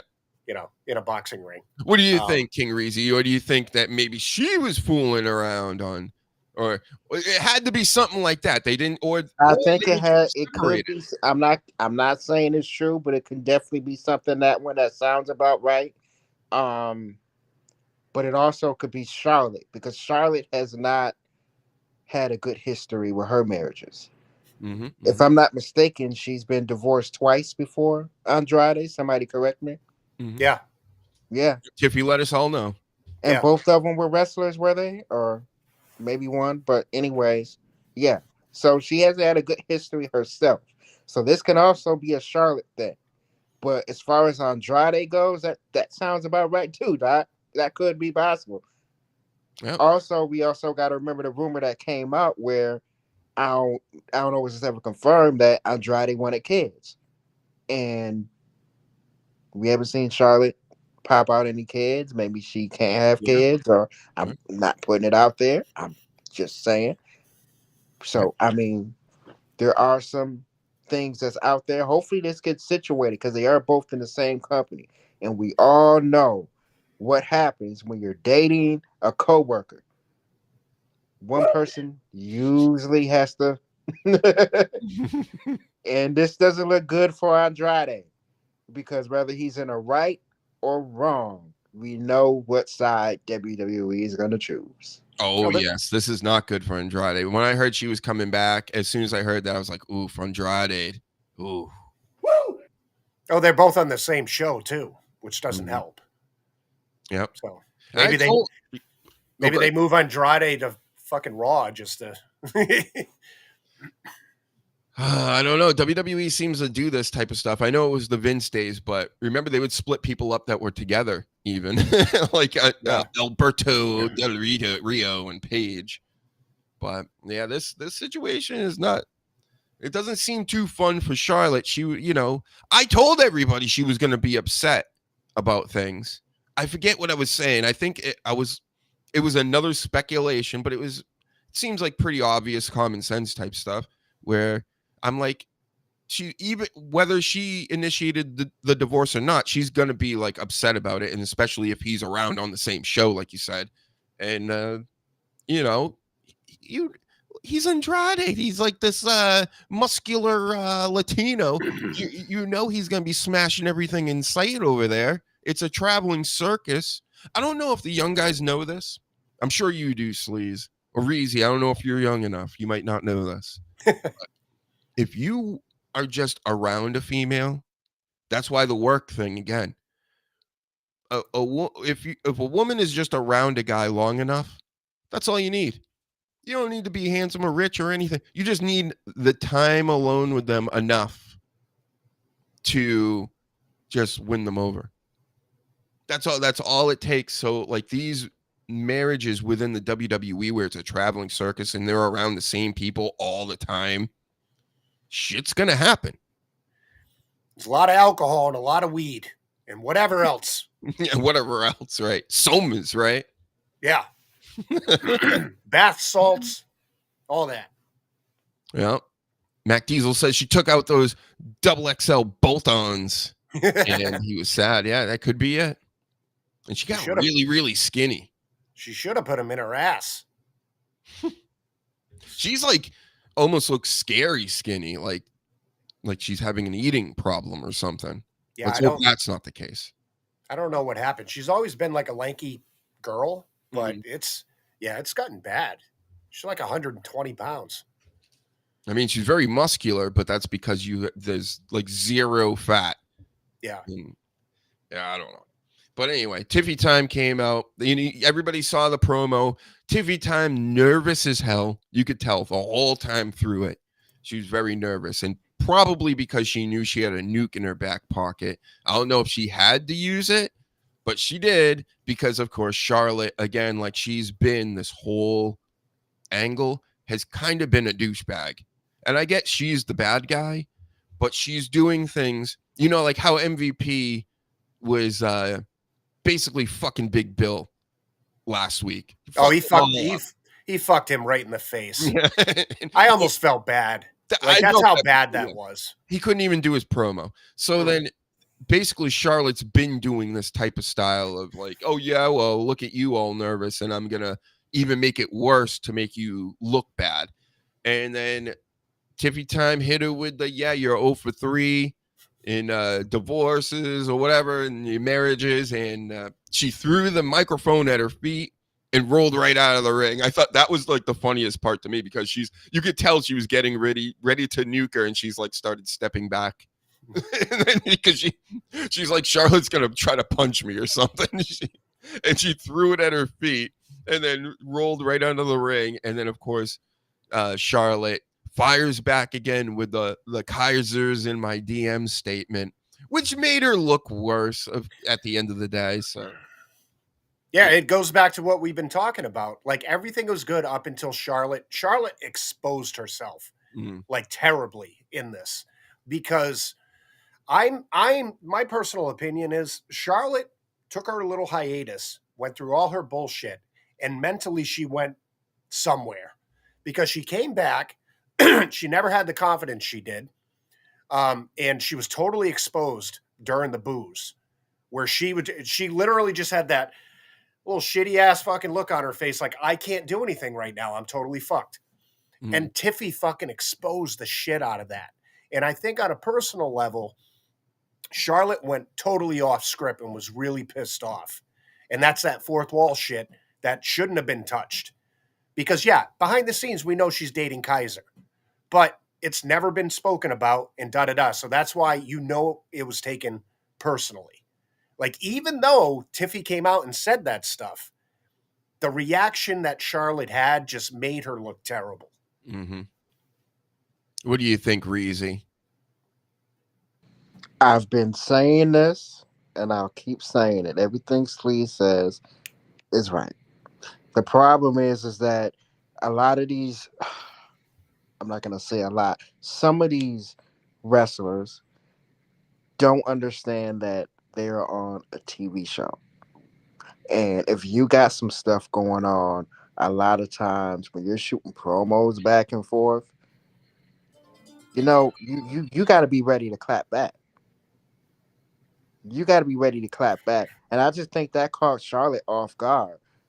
And she just got unprofessional and just went after Tiffy. I don't blame Tiffy for this. Tiffy's a young talent that's trying to make a name for herself. So she's gonna go out her. This is a nasty business. You have to go out your way. Even if you gotta go below the belt. She had to go out her way to do that. And Charlotte should have understood that. And Charlotte should have came with something better. Charlotte, being the veteran she is and the 15-time champion and all the accolades that she has, it was very amateur. I was so fucking disappointed. I'm like, are you kidding me? This is what she came back. She could have just shut the fuck up and let Tiffy have her time. And I think it was like a personal girl on girl thing. Like, oh, you're the new pretty girl. You're going to say that? Well, fuck you. I'm going to say this too. So unprofessional, so unlike somebody that they put up on a pinnacle. Like, to come back after how long to win the Royal Rumble, to go after the belt, and that's your reaction? That's your professional reaction to that. I know you are, but what am I? Like, yeah. It's felt like this the whole time. Like I said, I feel like this whole promo was she brought it on herself. Yeah. Like, so she's been being a jerk this whole time. Like I said, we understand you're a heel, but there's also a professionalism and a back and forth. Like, we saw CM Punk and Seth Rollins and Roman Reigns get in there the other night, and it's like, it's your turn, it's my turn. Okay, CM Punk's gonna come out. They wait for him to come out. It's his turn, and it's very succinct where Charlotte's always interjecting to try to fuck Tiffy over because she knows she's a rookie. She knows she's prettier, younger. She's the new, like, the flavor of the month to Charlotte Flair, and she wants to, like, shut that down and get rid of that. And guess what, Charlotte? People like Tiffy. You know me. I was a huge Charlotte fan this whole time. I think all the championships, and she's good on the mic. Even last night, was it unprofessional and stupid and all this? Yeah, but that's what I'm here for. Like, that's what makes her one of the best, because she doesn't care. She's supremely confident in what she's doing and what she's saying, even if she's wrong. So that makes her top tier in my book. But still, does it make her look good? No, it doesn't make you look good at all, even as a bad guy. So it was an equation to, like, you saying, all right, the sleaze, you're an asshole. And I go back and go, yeah, well, you're a dick face. Yeah. That's what it was like for me. Perfect. Perfect. Yeah, she was married to NWA Latimer. Bram, I believe he was called too. Yeah, he was also called Bram. And she was either engaged or married to somebody else. I think I could be wrong. But I do want to say this before we get off the Tiff subject. I do think Tiff needs to win. The reason I think Tiff needs to win is because you brought this young girl up from NXT. She's won the belt, and she hasn't even been on the roster for a year. So apparently you want to build her up and make her into something. So Charlotte, as being the veteran she is, should put Tiff over. I mean, it's the business. I think Charlotte should be the bigger person. I know she's the better wrestler, but Charlotte should be the bigger person and put Tiff over to help Tiff get that push up. I'm with you. She's got to win this one. I mean, if Charlotte wins, it's just, for what? you know, just to give her another title reign to get closer to dad. It's just, that's what it will be. Yeah, it's gonna taint her in the eyes of everybody more than all the stuff she's doing right now. To me, is tainting her. If she wins that belt, I don't know what direction you go in, you know. Yeah, and it makes Tiffy look bad. Like in the beginning of this, you could tell Tiffy was the newcomer. You know, she was getting fucking eaten alive and all this. I feel that she's been growing every single week, and that's what this should have been, a veteran person helping out this person to bring up. But I don't know if Charlotte's fucking ego or mental state could take that. It seems like she hasn't been helping at all. She's trying to tear her down as best she can with her position, you know. Right. But I don't think, I don't think it's working. And who knows? Maybe she's pissed because the word is that she already knows she's going to lose. That could be it too. But yeah, there's a few other things that Tiffy was talking about with her. I love how she ramped it up till the end, right? So like, that's what I'm saying. Maybe she didn't have to say the whole end part, depending on what Charlotte did. Maybe it was always scripted that way. But she started with, you can't win the crowd over and you'll be in daddy's shadow forever, which of course Charlotte was like, oh, you always say, everybody says that. It's the John Cena thing, which is also tired. It's like, oh yeah, you're crying. Well, now I'm crying because you're crying. Get it? Like, she did one of those, and then she ramped it up again. This was another great line. When you were playing volleyball, drinking in your daddy's basement. Yeah, that was perfect. That was perfect. Yep. And I think that she just had better lines, and Charlotte knew it, and the crowd was shutting her down, and Charlotte just 100% came out of character, and she was like, well, fuck face, you know, and because she knew she was fucked. And she exposed herself this week in that interview, like I said before. It's like, so you gave her all this ammunition to now use against you. It's like, what a bad idea leading up to WrestleMania to do these podcasts and give them any juicy bits. And that's what did it too. You're absolutely right. She should never have gone on that show. Never gone on any shows saying, this is why I'm getting a divorce and this is what happened. It makes you look weak. You're supposed to be a fucking heel. You know, you're not supposed to have fucking all these emotions and divorces and all this crap. So of course Tiffy's going to take all that shit and throw it right back in your face. It was a dumb decision on the outside. It was dumb. It was dumb. And I just want to chime in and say, you would think somebody at the status of Charlotte would have just the I don't even know the word, to not go off script on a TV show. Go on a TV show on. Whoop. Uh-oh. He's disappearing, guys. I get what he was saying. Can you hear me better now? Yes.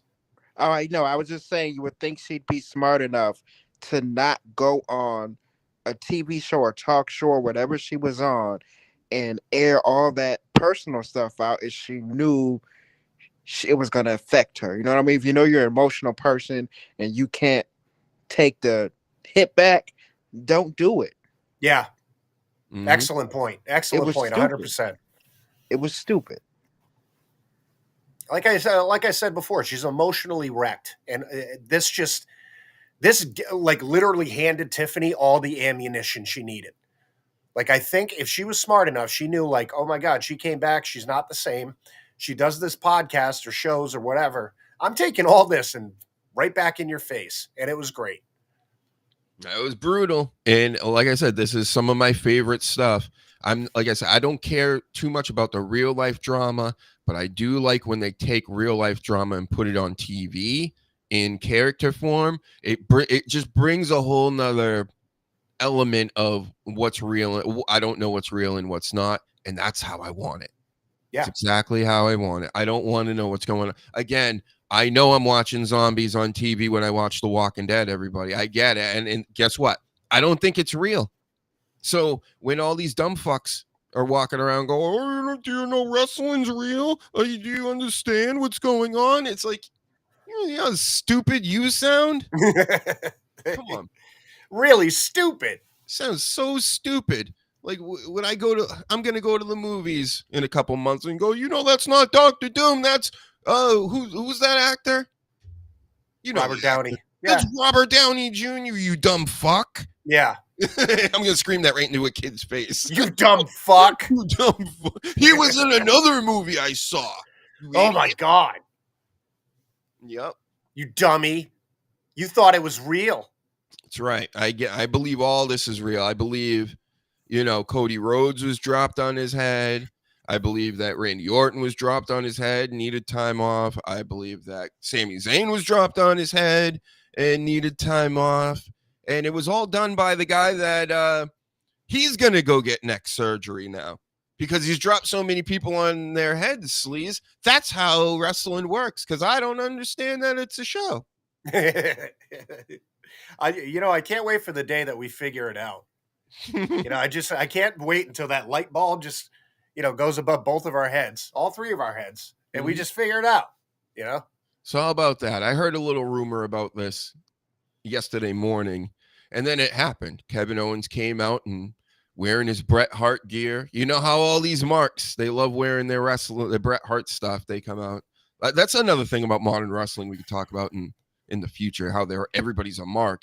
But Kevin Owens comes out looking like FTR and and basically tells everybody, yep, I got a neck injury and I need to go get surgery, and I'm out of, and I'm just thinking, I don't think it's funny. I think it's ironic, which irony is a little funny. He's been dumping everybody on their heads for months, sleaze. And now he literally came out there and told me last night he's going to get neck surgery.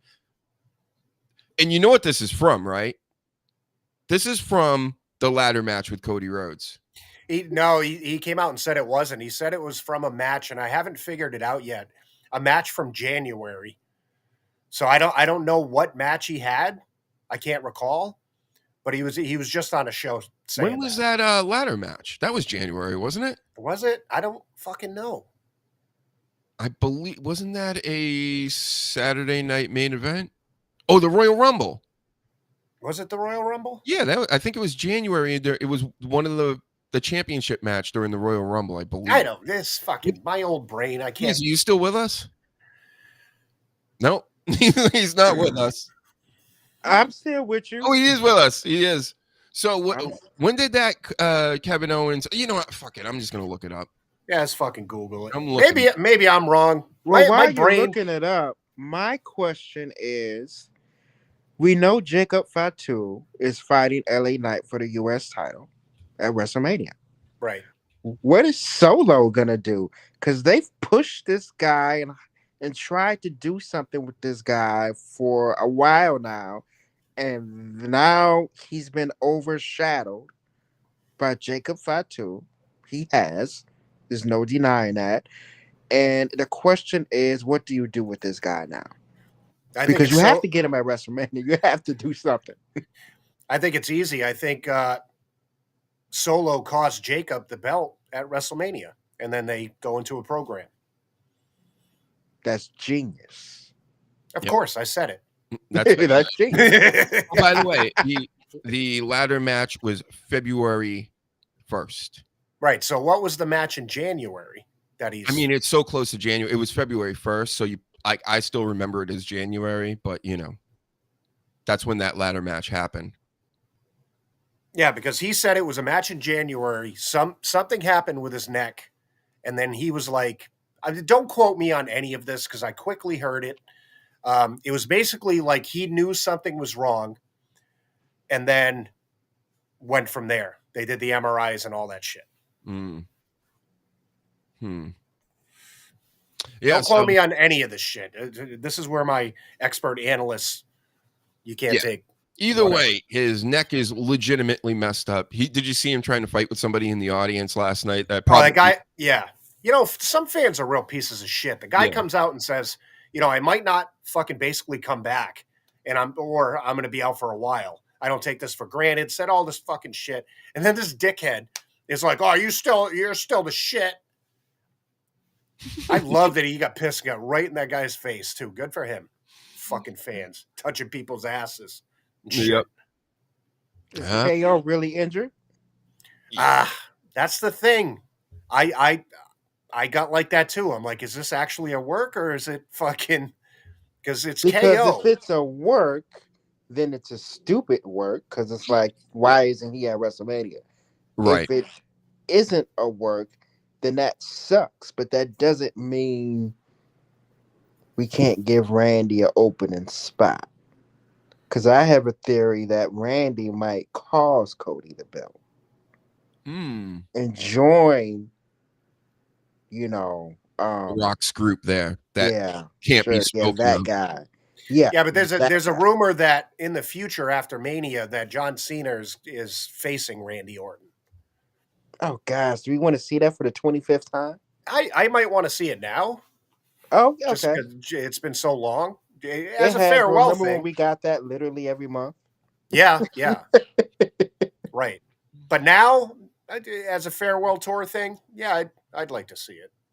And then Randy Orton comes out in here and he hears what KO has to say, let him walk by, for whatever reason. Doesn't make so much sense. Randy Orton should have come out like afterwards, like he didn't know or something. And then got in the ring with Nick Aldis and gave him a diamond cutter. That's what it is. Yeah, it is. So, Randy Orton's WrestleMania plans are up in the air. And Kevin Owens is going to get neck surgery. So if it's a real surgery and Orton came out and did that to Aldis, I'd like Aldis to come back to the ring and start a feud, with Randy Orton and have that in Mania. Well, either way, there has to be some sort of angle. I've been saying this for years. I know a lot of people dislike the whole authority angle backstage, corporations, what have you. But those are generally some of the best. Yeah. Meaning you can fit a lot of wrestlers into these things so they have something to do in a story that's worth a shit. And then, but you're fighting the power essentially. So maybe Nick Aldis, this can turn him into the heel. Pierce can be the face over on Raw or vice versa. I don't really care. But one of them should be bad and should really hurt the good guys on one show. And the other one should be helping the good guys on the other show. And this is an opportunity to get into this realm with Randy Orton. Because what's better than having a wrestler on your side as The Rock? So say you have John Cena, and then you have Randy Orton, and then you have Nick Aldis or something. Yeah. Because he controls literally one of your shows, and a show that is known for The Rock, which is SmackDown. It's like that's one of his lines, SmackDown. What I would like to happen is the beginning of next week's SmackDown, Aldis comes out, calls out Randy Orton, fucking fisticuffs, all that shit. Aldis says, fuck this, you and me at WrestleMania. And Orton goes into a little heel thing, and that's the match I'd like to see. Mm-hmm. Yeah, Sasha Reigns gets it. Right. She always does. I wonder if he can get back in the ring, though. That's the only thing, Yeah. Maybe he doesn't have knees anymore. Sometimes, these wrestlers, they just miss a knee or a hip. Yeah, but that's 40.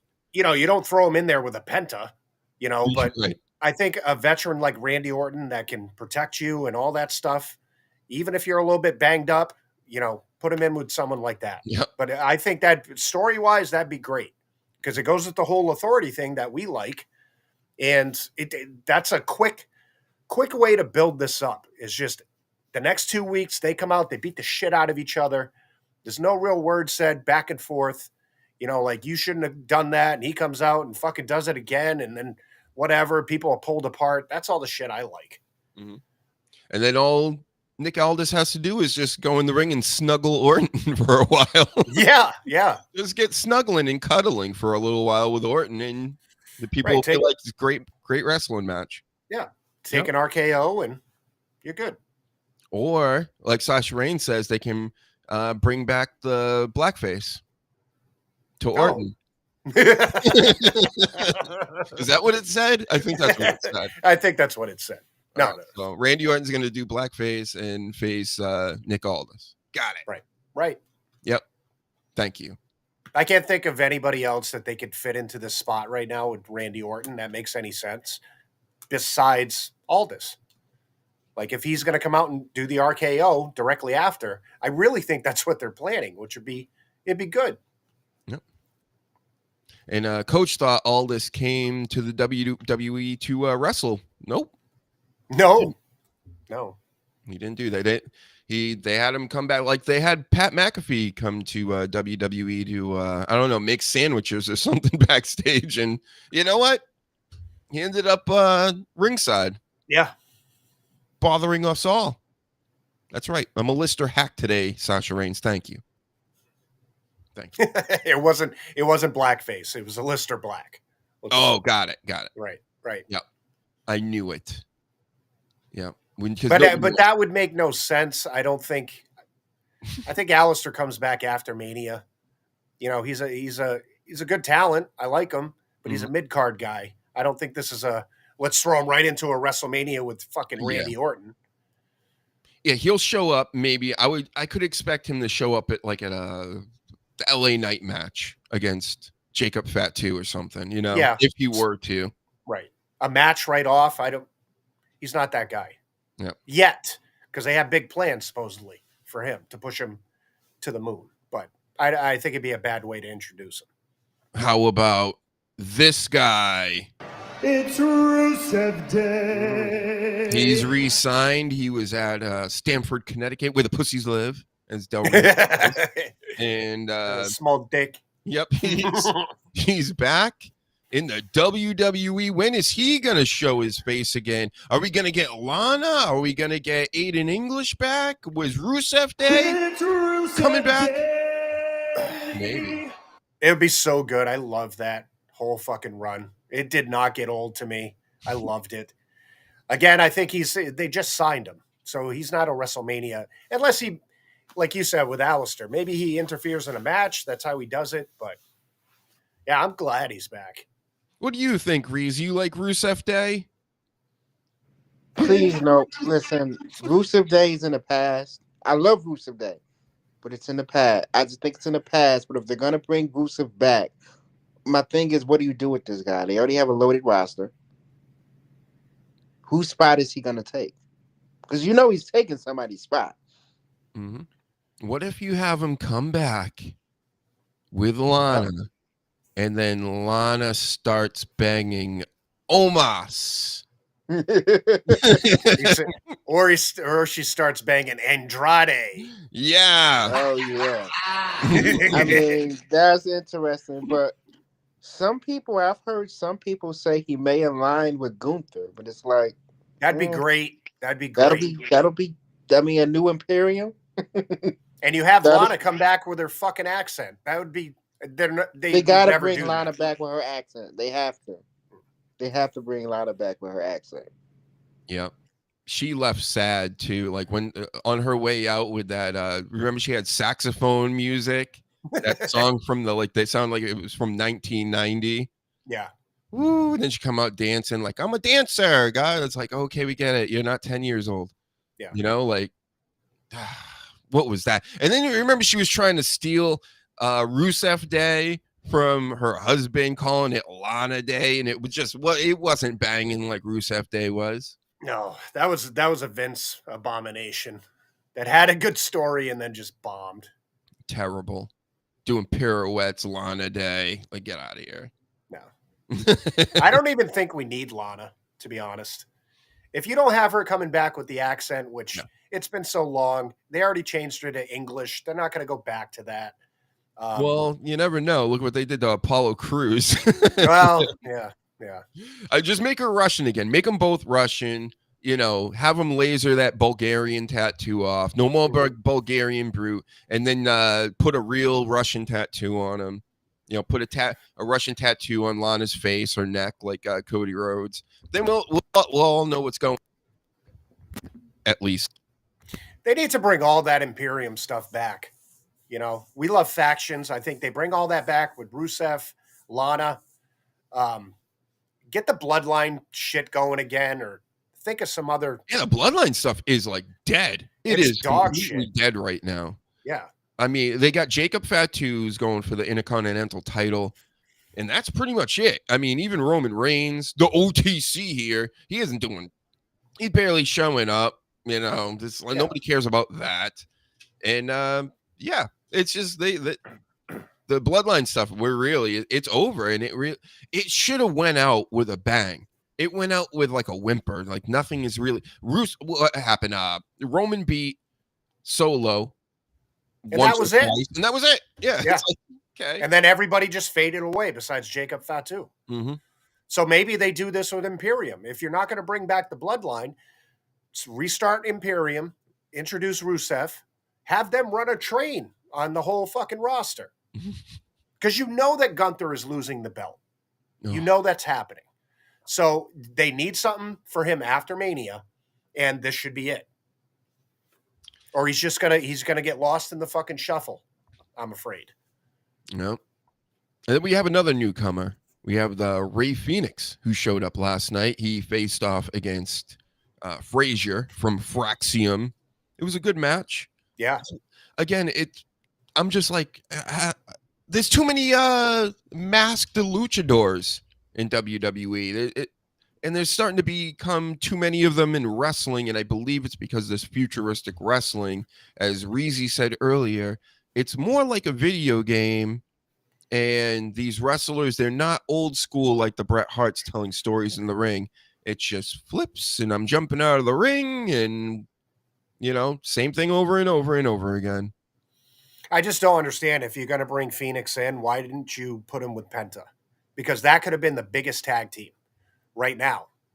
And if you're starting to regenerize fucking the tag team division and shit, I don't know why he's on SmackDown and Penta's on Raw.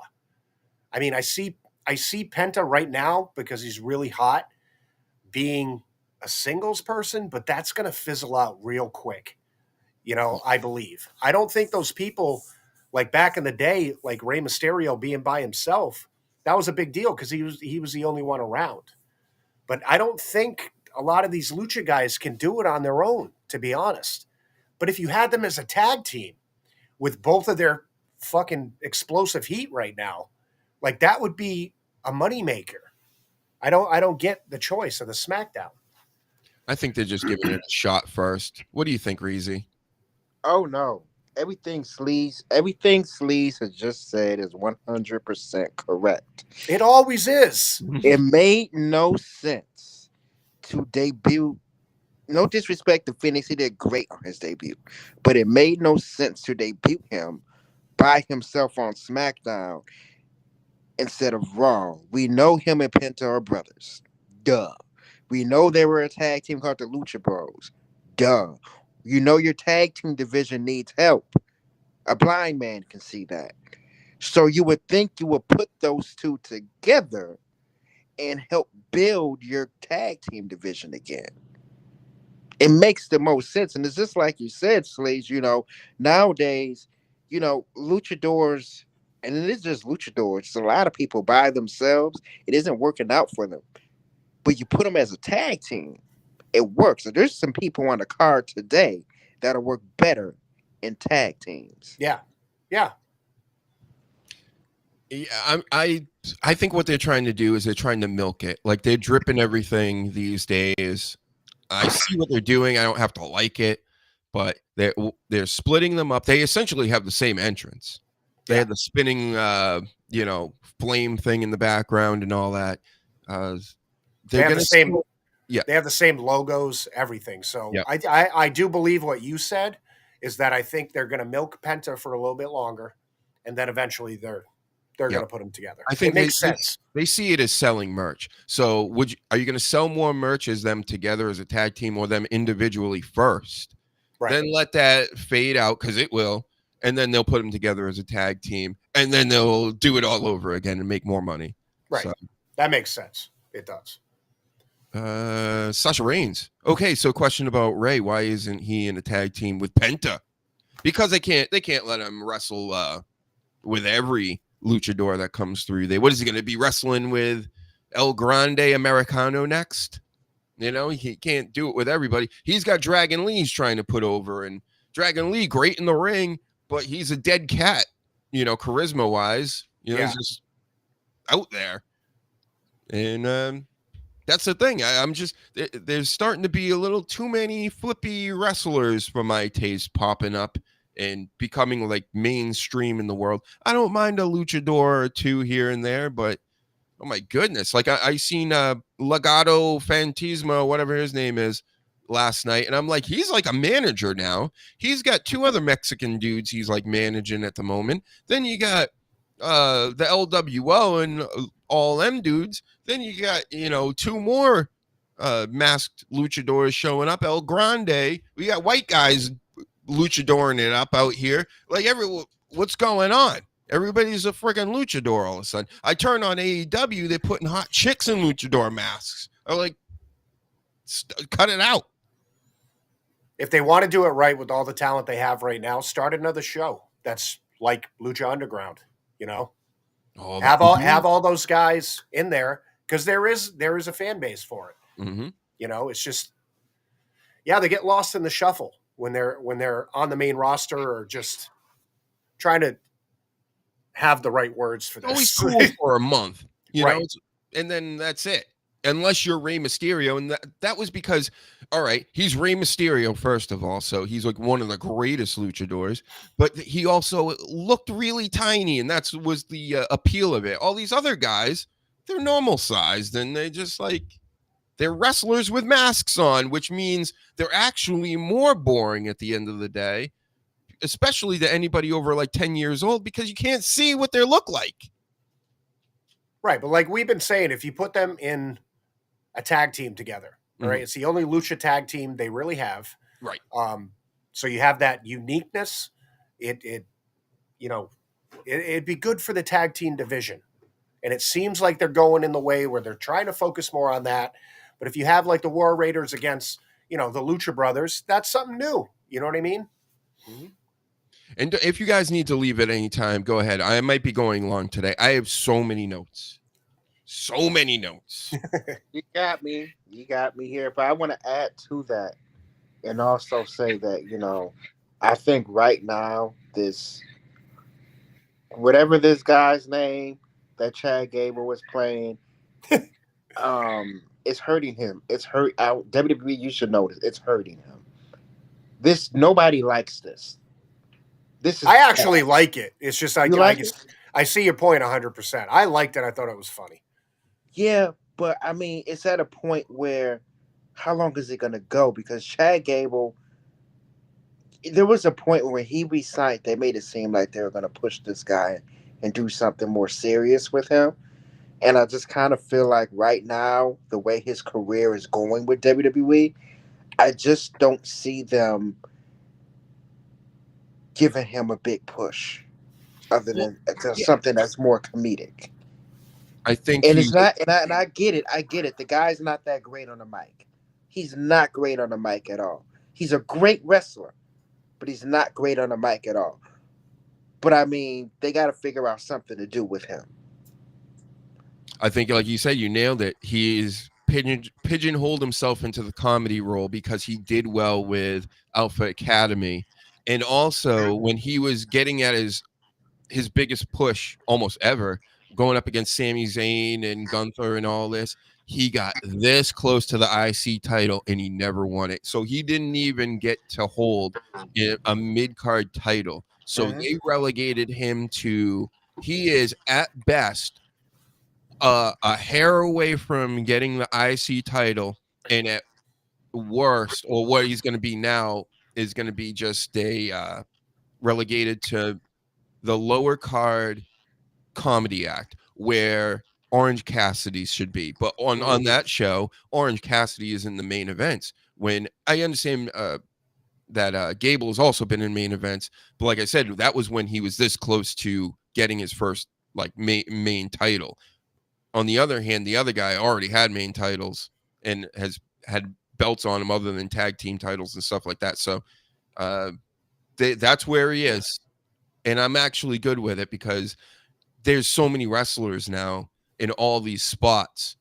He actually has a spot on the main roster that means something. And I think he does well enough, He's shorter. He's not as intimidating to the kids. Maybe that's a part of the reason too. I don't know. I'm trying to come up with anything to make sense of this because I think he's a good wrestler. I think he's decent on the mic. It's just I don't think the business there sees it the same way. Well, it's one of those things too where when you're good at something, they don't want to change you into something else. Like Jim Carrey is fucking hilarious. You know what I mean? But he's done serious movies, but nobody wants to see Jim Carrey in a serious movie because he's so good at comedy. You know? And it would say the same thing happened to Kurt Angle. When they started doing comedic shit with him, people loved that. So it was hard for him to transition in WWE back to like a serious, you know, thing. Actually, he was sort of comedic from the moment he came out. And it wasn't until he got into like TNA where he could be taken seriously as like, okay, I'm not doing the comedic shit that much. It's a hard transition. Once you're good at comedy, it's like people just want to see that shit. And he's good. He's the Herman Munster stuff. Yeah. Like, yeah. He was classically trained and went to acting schools and all this stuff. And then he's cast as Herman Munster, and that's all he's ever known for ever since. Yeah. He's like all bitter about it. Yeah. Once you're Anakin Skywalker, you're Anakin Skywalker. Yeah. You know? Yeah. So. You know, and I'm happy you said that. You know, it's kind of like Mark Hamill. There's a reason Mark Hamill is mostly known for doing voiceovers. Because once he was Luke Skywalker, he was always Luke Skywalker. Right. Yep. It's so when people see him, they go, if they're not talking about some voiceovers he did for an anime, they're saying, oh, that's Luke Skywalker. Nobody really knows any other movies he's in. He's never won awards for being Luke Skywalker, but he's won a couple of awards for doing voiceover. You know? He was a great Joker. Yeah. Probably one of the best. Oh, here's another thing. This whole Rhea Io Bianca angle. So we already knew it was going to be a triple threat. I don't mind how they got here though, because at least they gave us some kind of an old school. Okay, you're going to be the referee of the Rhea to Bianca to be the ref of Io and Rhea. Ended up being a good match. I'm telling you, Io Bianca is something else. Io Rhea is okay, in my opinion. Like, for some reason, it's just not as good. Io and Bianca alone is a fucking 5-star Meltzer all day. So, do I blame that on Rhea or Io, right? I'm leaning more to Rhea because, you know, it's... If she's working perfectly with somebody else, how come she can't do it with you? That's all I have to say about that. But I think as far as what they're doing with this angle, they fixed it. They're doing the same thing, but I think they got there in a more clear, concise way than I expected. Yeah, I agree. I just still have this shit taste in my mouth from the whole contract signing and that was stupid. Yeah, where we're at now, if you could erase that, fine. You know, as much as I don't want Rhea Ripley in this match, the way they're doing it is good. Mm-hmm. Rhea Ripley just got that thing about her, man. It's just like the Cody Rhodes thing.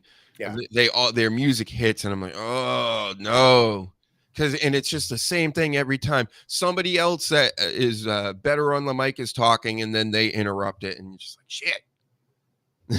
And she does it all the time. And like, we've been away from the Judgment Day Dominic crap. Why is she still calling herself mommy? Yeah, the whole mommy on top shit. Can we get rid of that? Oh, it's recycled fucking babble bullshit. Who wins that match? Bianca. That's the only way it makes sense. I'm thinking the same thing. Yeah. And I'd want her to turn heel after. Mm-hmm. What do you think, Reezy? You think it's Bianca's time again? You know what? I think it'll be very interesting if Io retains. Yeah. I think Io deserves this spot. It's been a while since she's been champ. She deserves a better run as champ. I think she needs to retain because, let's be honest, Rhea Ripley and Bianca Belair does not need the belts right now. No. They are over without the belts. They don't need them. Mm-mm. I think if it was a different time besides Mania season, that Io Sky had it, it would have been much better. I don't think that this. I think it should have just been right off the rip. It should have been Rhea Ripley and Bianca. You know, again, not taking anything away from Io Sky, but they do and this. This is also a chance. Right. I want to think about this, please. This is also a chance to kind of either reboot or kind of get Damage Control back on the same page, and you know what I mean? Kind of get that. What's her name? Didn't she just get knocked out again, or she's injured or something? Dakota Kai. Yeah, she keeps getting injured. She's very injury prone. It's getting real scary. I think they might want to kind of sit her back for a little bit. Well, she's built like Shotzi. They're like little girls. Yeah. They have like twig arms and legs. I think that's why they sent Shotzi back to NXT. Because she kept getting hurt. Yeah, they're just not built to last. They have like female bodies compared to the athletic type bodies, Yeah.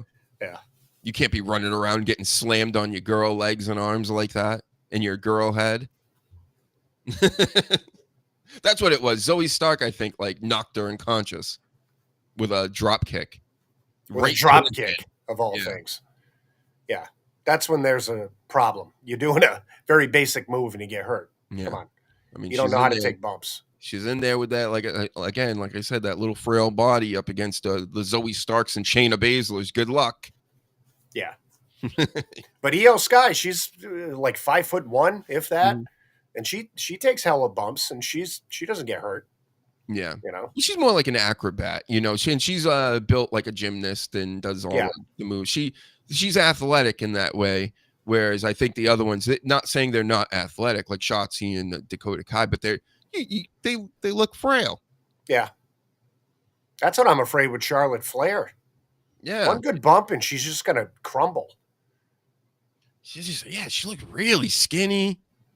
I mean, I don't know, whatever. Like, I don't really care what she looks like, but why is she working on again? Ladies, stop working on your faces. You're fine. You're fine. You're better than what you're Michael Jacksoning this whole thing up. You're looking like Lil Kim out here and shit. Crazy. Yep. She needs to transition into acting. I don't think this is gonna get any better. I think going into Mania in this match, I really have a bad feeling that she's not going to perform. I just have it in my bones. What do you mean she's not going to perform? I don't think she's going to put on a good match. Like on purpose almost. Like she's going to want to beat up Tiffy time? No, I think that she just lost it all around. I don't think she's the Charlotte Flair from 4 years ago. Yeah. I think mentally, physically, I don't think she's Charlotte Flair anymore. Yeah, well, how about this? I was thinking, Charlotte firing back and all this stuff with the Kaiser statement last night, and it reminded me of the Man recently. Remember when CM Punk cut that promo and had mentioned her for a minute? Not even really anything bad, because it was really all about disrespecting Seth Rollins. But then she came out and was like, "Oh, you're probably sleeping with all the NXT girls," and blah, blah, like doing one of my bits.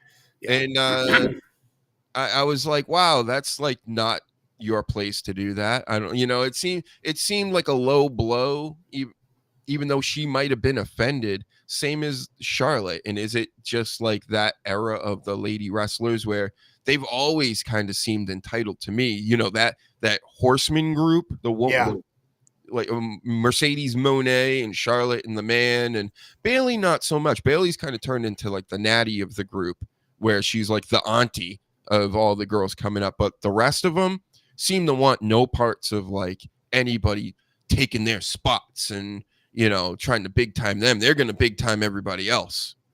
Yeah, and it's getting old. You know what I mean? Like half of them get hurt all the time. Mercedes is terrible. I don't know where maybe it was a time where it was the whole Evolution time and they were really getting behind the girls and stuff, and it went way to their fucking heads, and it just won't go away. Yeah. You remember that time, Reezy? The first this and the first time of this and the first time of that. And yeah. That was annoying. Yeah. We get it, but Jesus Christ. And it's bad for the women's division now because these girls seem to be a lot more humble, and they have to deal with these fucking veterans. Yeah. That are saying, no, Tiffy, you can't have the last fucking word. I'm talking to your boyfriend, DMs.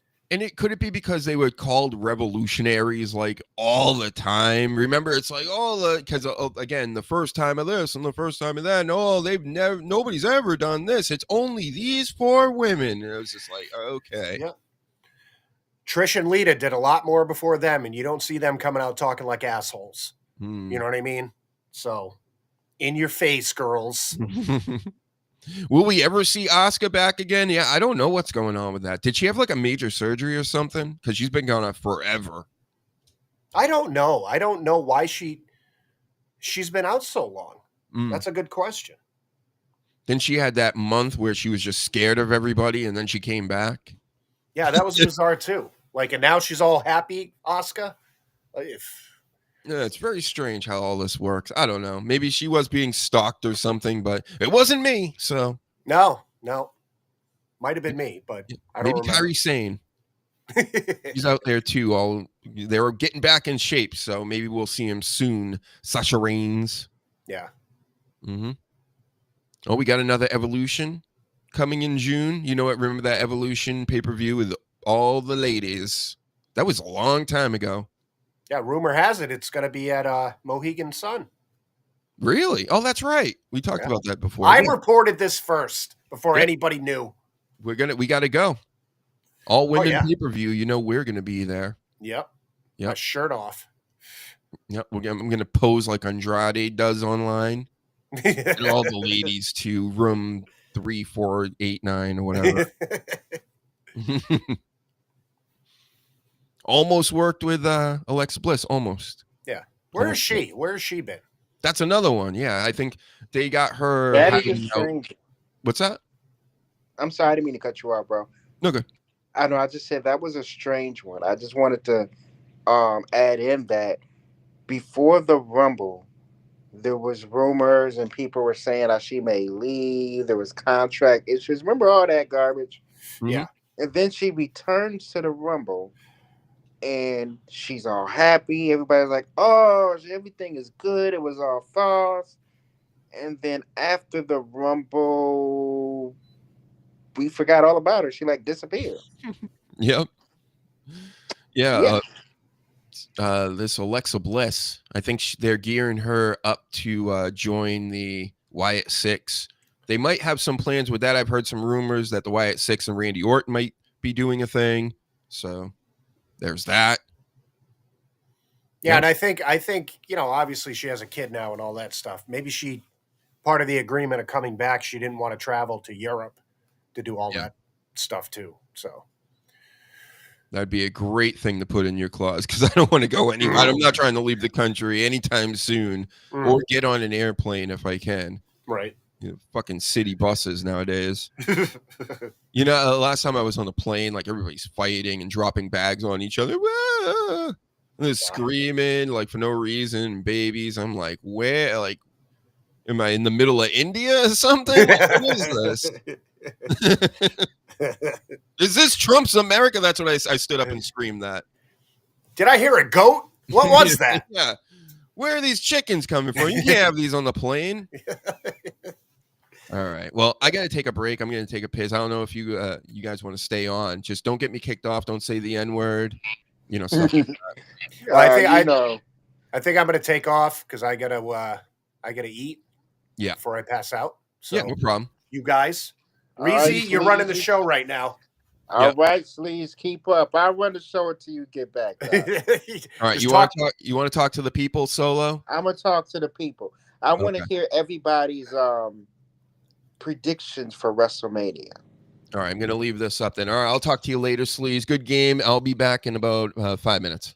All right, later, guys. Later, man. What's everybody's predictions for WrestleMania?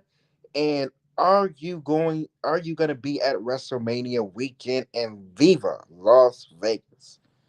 Let's see some people throw some stuff in there. I'm very interested in WrestleMania this year. We got Jey Uso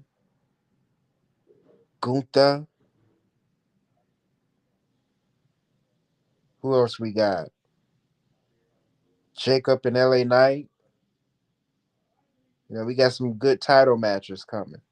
The Doc's gonna be back soon for people that's just not getting here. He's gonna be back real soon. The Doc had to go handle his biz.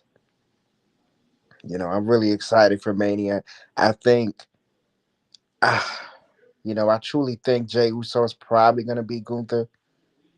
I can see Solo Sikoa turning on Jacob Fatu, causing him that championship. I don't see Solo Sikoa being okay with the way Jacob has been talking to him. And knowing Solo and his cockiness, he can probably cause him that championship, which won't be good for Solo. And it's going to make even more better storytelling and very interesting to see Solo and Jacob go at it.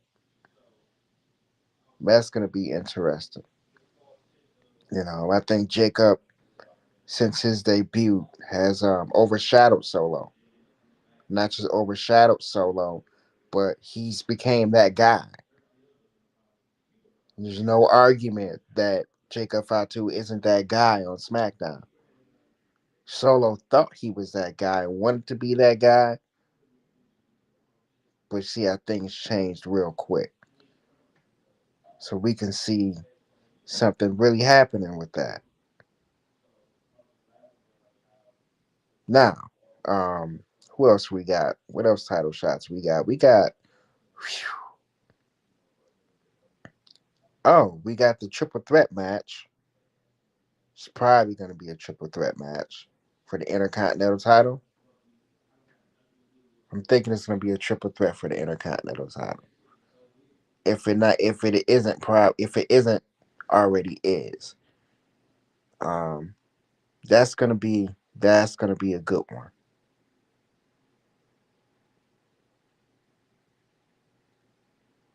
And if it is or isn't, who do y'all see walking out with the Intercontinental belt?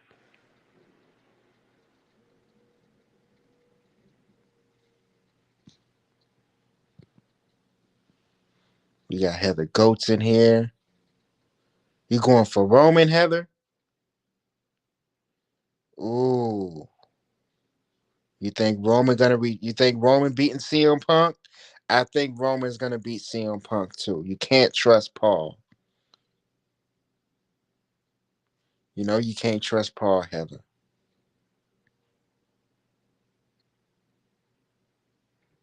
Ooh. Ooh, okay, Heather. Okay. Oh yeah, I can see Tonga Loa returning too. Ooh, Tonga Loa returning. I can definitely see that. And Jay's winning, but as far as the fatal four way, I do see Dom winning. I do see Dom winning the Intercontinental Championship with help from Liv and Raquel. But you know what else I see, Heather? I see Finn Balor. I also see maybe Finn Balor being screwed. I see Finn Balor being screwed and kicked out of Judgment Day. How do you feel about that? I definitely see that happen. I just think right now, Finn got a lot of people in the group that around him that's kind of talking behind his back, kind of not wanting him there no more. And I can see why. Finn Balor has been he's been a big reason Judgment Day has not been on track. So yeah, I can. Yeah, but I see Damian winning. I see Drew being screwed. I see Drew being screwed by somebody. I'm not gonna say who. I see Drew McIntyre being screwed over, and Damian Priest winning. Maybe CM Punk. I don't know, but I see something happening with Drew McIntyre. It's not gonna look good for him. And Dime should be in it. Dime is a whew,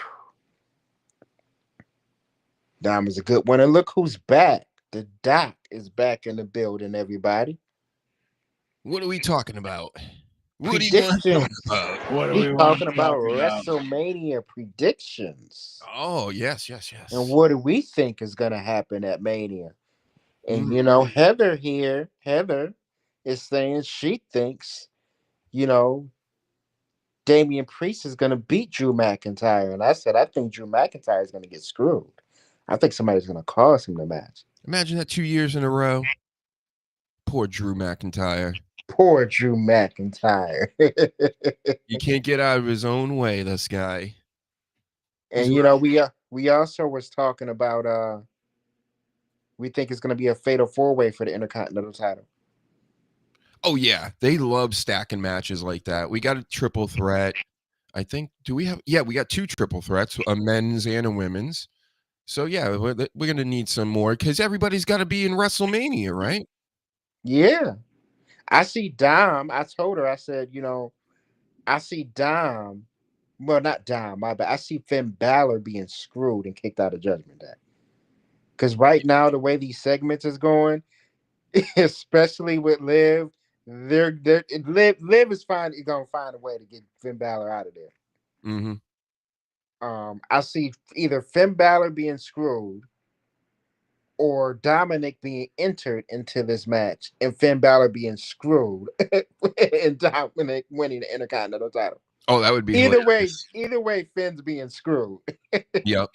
And I believe they are going to push Dom to the moon this year. This is the year, at least this is the period in the year. Towards when it get close to SummerSlam, I would be surprised if Dominic isn't getting an Intercontinental title or something, maybe at WrestleMania, but he's definitely, you're going to start to see him move up the ranks.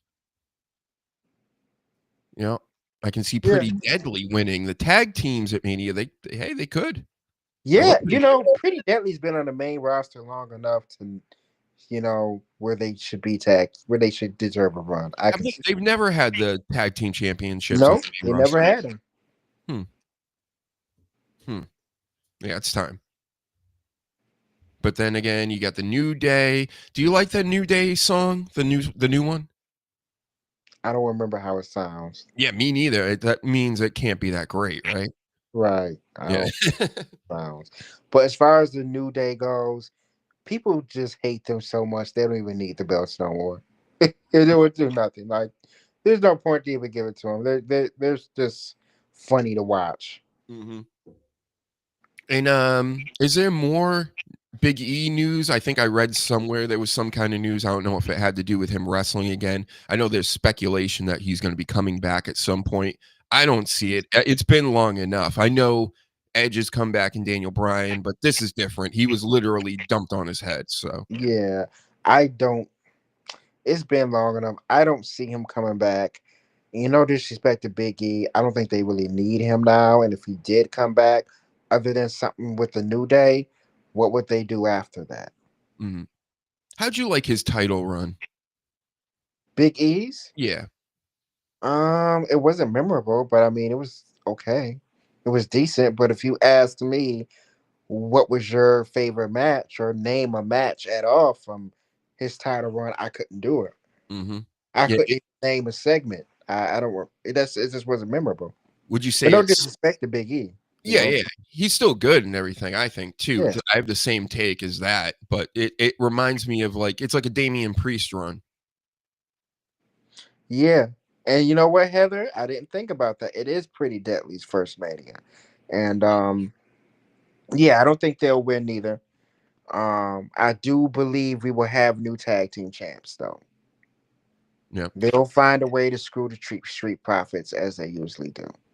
And we don't even talk tag teams that much. Sometimes I'll keep it out all together some weeks, but there's actually something worth saying about what's going on with the tag teams on both shows. I think the War Raiders got it locked up on Raw right now, and they've been really pushing SmackDown tag teams to be something, and it's working. Yeah, I just think there's a lot of. Here's what I think will help the tag division. I think there's a lot. WWE has a loaded roster, and I think what would help kind of shorten that roster is there's a lot of single competitors who aren't doing too much, and I think they'll fit better in tag teams like Dragon Lee. I would tag Dragon Lee and Andrade up. Andrade and Dragon Lee. Yeah, that could I would work. do But that. That could I work. think one can't have a mask and the other one be maskless. I don't know. For some reason, Huh. Okay. Okay. I I'm mean, do just we? saying. And plus, I get what you're saying, but I can't think of any other wrestlers who wear a mask other than Penta and Phoenix or Rey Mysterio. You know what? They could do Dragon Lee and Rey Mysterio. there's so many Latino wrestlers, and like the LWO is weak to me, right? It's Yes. Very Mysterio, good. who's an older veteran, with the tag team guys that nobody knows their names and have that one spot move, and then you have Dragon Lee and Zelina, but that's just they're so like mid at best, and then you have the Delgado Phantasma guys. I can never get their names right. I think they released Elektra Lopez, didn't they? Yeah, their manager. Yep. So they haven't been too hot lately. But then again, Angel Garza and Humberto, I think they both can go in the ring. And I think they're starting to let them do stuff outside the ring. It just, like anything with this wrestling stuff, if you're going to have people on TV doing anything, they should be going all out, making storylines for everybody. Start making some storylines with these tag teams and up the ante a little bit, make it personal in a lot of ways. And, right now they got them doing, junior high type shit to each other. Oh, this tag team lied to this tag team and said they attacked them, but they did, it's just like, that's like nonsense shit. Like, make it, good TV like you try to do with your main roster stuff and your mid card stuff, and people will be more interested. I don't understand what the problem is, Reezy. You know, two things. I'll touch on both of those. First thing I'll say is WWE has had a history where they'll do a big storyline for like the world title rival. You know what I mean? They'll do it for one thing but not the other. They don't do it for everybody. They focus on one section. And I think that needs to change. I think what would help is if they had a different booker for each division and a different writer for each division. Therefore, each division, when you see the storyline, it feels different and it balances. Mm-hmm. That part. But I think, what would you think about this? LWO, I agree, is boring. What if Dom took the lead in LWO and left Judgment Day? There you go. That's how you do it. Uh-huh. That's how you remove Dom. This is how you get rid of this whole. I would get rid of this whole Judgment Day, but to me, I just think WWE's going to keep rebooting it. So let's kick Finn out, get rid of Dom. Dom goes to LWO. He can save that group. So do you want Judgment Day like completely defunct? You just want it out of here? I just want it out of here. I think it's done. Let's get rid of it. But as far as Dom goes, I think he could save LWO. Mm-hmm. As a heel, of course. But yeah, he could save LWO. Yeah, and slowly he can kick out those tag team guys. He can kick out Zelina Ray. out. Ray gotta go. Yep, and then he can start recruiting like the Angel Garzas of the world in there. Be much better. Mm-hmm.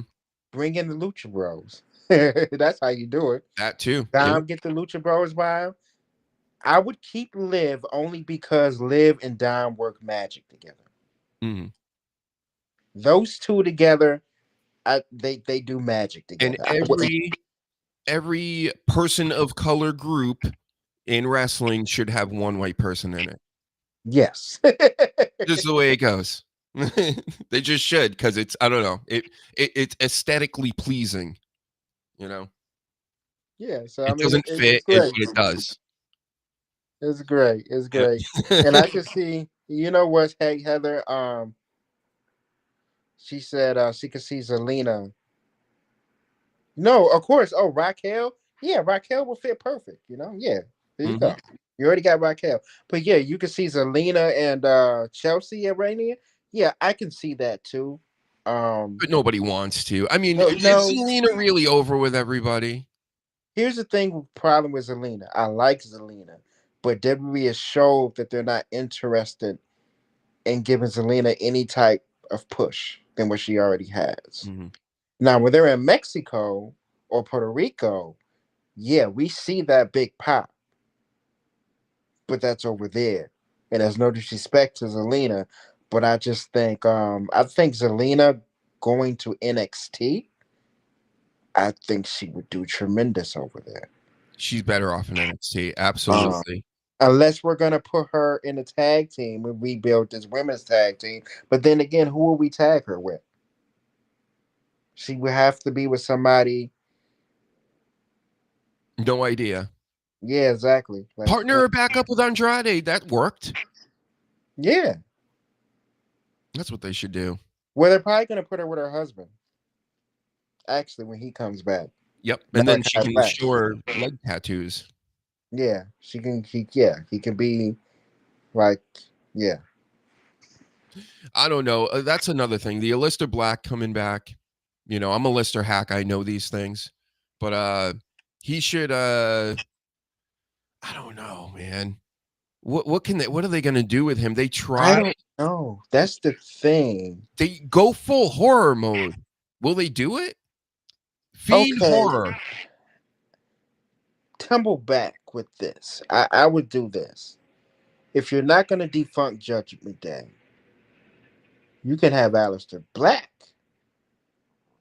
be that member that they've been talking about bringing in, and he can just take over. And that would be perfect to Diamond to be like, okay, this guy is scary. He's doing too much. We're gonna get that fuck out of here. Maybe Aleister Black is just taking out, just wrecking havoc on the whole roster. And Diamond's like, oh no, I got to get up out of here. Yeah, it's I don't gotta know. be. It's just gotta be something darker than whatever they presented before. Because whatever Vince was doing with Aleister Black, it was okay, but it made him more dull. Like, I get how he's not going to say much and he's kind of a dull character, but he looks like a horror guy. He looks like he's into Satanism. Go with it. You know? That's all I'm saying. Because without doing that, if they're gonna come in with him being, oh, he's like mysterious, get out of here with that. That'll be stupid. Mm-hmm. And I hope they don't do that. But I just think WWE is bringing way too many people back, and it's kind of like, okay, we got to figure out what you're going to do with these other people on the roster. Yeah, they're just going to keep creating shows. Yeah, let's not create too many shows, and let's start taking these guys we don't have any plans for, like the Bertos and the what's the guy Berto used to tag with? The one he tags with now, Angel Garza. Angel Garza, the Bertos. I think honestly, I'm not even shitting you. When I seen Angel Garza wrestling in TNA, doing the whole whipping off the pants bit and everything, I was like, this guy's a star. And I'm usually dead on with this stuff. I did the same thing with LA Knight. I did the same thing with many wrestlers. When I just see him one time and I'm like, why is he in TNA? Why is he in NWA? I don't get it. But he's got star written all over him. They just got to figure out what to do with him. He has star written all over him. A lot of these guys could be stars. They just got to figure out what to do with them. I just think a lot of these single competitors, they can just put in tag teams with people and make tag teams because their tag team division is dead. It's just with Angel Garza in particular. Of course, there's a lot of guys that could eventually get over whatever. I think he hits the mark on so many things. So he can work in the ring. He can cut promos. Yeah, are you too loud on your end? Because I can hear myself. I'm sorry. That's probably outside my window. Let me move around real quick. It's just feeding back a little bit. All right, it seems better now. All right, it's better. Okay, I moved around. Yeah. But yeah, I don't know, man. I think Garza's got it. And of course, they're gonna wait forever until they actually give him like an LA Knight push. Like the LA Knight's almost fucking 50 years old now, and it's like you guys could have done this like over a decade ago. You already had it, but all right, you're just gonna wait forever until I repeat it over and over. But he's up on that realm, I think, where it's nobody's really recognized it yet. I think Humberto's good too, but like I said, there's an it factor that I think Garza has. But then again, like I keep saying, there's a lot of Latino wrestlers and a lot of them look the same, and you can't have that. Like, do you really need a Garza and Andrade on the same show? They look the same, and I think Reezy's gone. No, I'm here. Okay, but you know what I'm saying, right? No, I hear what you're saying. I just think, Andrade and what's the other guy with El Phantasmo? Yeah, El Phantasma. Yeah, Watch whatever. Tasma. Yeah. Yeah. That whatever it's called, that group. I just think a lot of those people, they're all doing the same thing. Mm-hmm. They all literally have the same gimmick. Yeah. And it's like, what are we doing here? So They're better off sending a lot of these guys. If you don't want to release them, send a lot of these guys. I mean, your partners with TNA. Send a lot of these guys to TNA and see Mhm. you figure something out. Because I bet they'll figure something out with them. Yeah. Because they can use they can use them big time. It's crazy how things have gone. Remember, this is back in the day. This might have been 8-9 years ago. I used to scream every week, "Get Finn Balor out of here. He needs to go back to NXT." Remember, I would say that every week. And then what happened eventually? He went back to NXT, and it revived his whole career. Yeah. Mm-hmm. I know what I'm talking about, ladies and This gentlemen. stuff will revive their careers if you send them back to NXT. And NXT can use the star power. No disrespect to NXT. But, we already know you're bringing up Trick Williams soon. Because once they lose Trick Williams, I mean... That's one I don't understand. I'll tell you, I get people like the song. They like to sing along to that and all that. And I think he's good in the ring. I'm not like blown away by anything he's ever done in the ring. Yeah. And his promos are okay. We're Like okay. I don't think they're exceptional, and I don't think they're bad. I think it's all very just good. I think Carmelo is better in every Carmelo is facet way better of the than game. Trick Williams. I think it is no disrespect to Trick Williams. I think he's an incredible talent.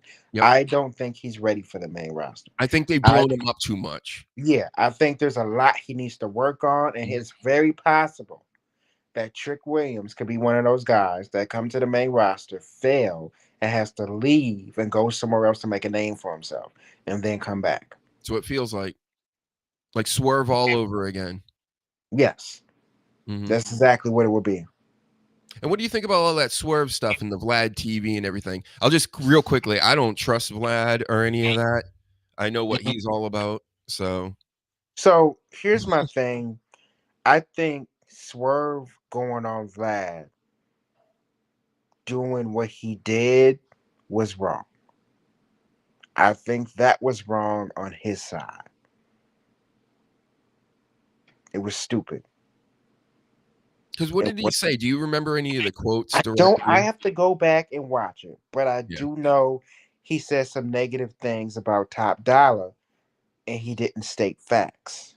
And I know where he went to say that he got them fired for being too aggressive and other things. And Top Dollar, I kind of believe him. He said, I was just speaking up for Hit Row. And it came out to be true. It has something to do with B-Fab's. B-Fab got stuck somewhere, and they were not going to fly her up or pay for her flight. So Top Dollar said he would do it, and it got into a big argument. It was somewhere in that category. Somebody can come here and correct me if I'm wrong, but it was somewhere in that. And I know he said some stuff about Booker T. And my thing with Booker T is Booker T should have just shut up.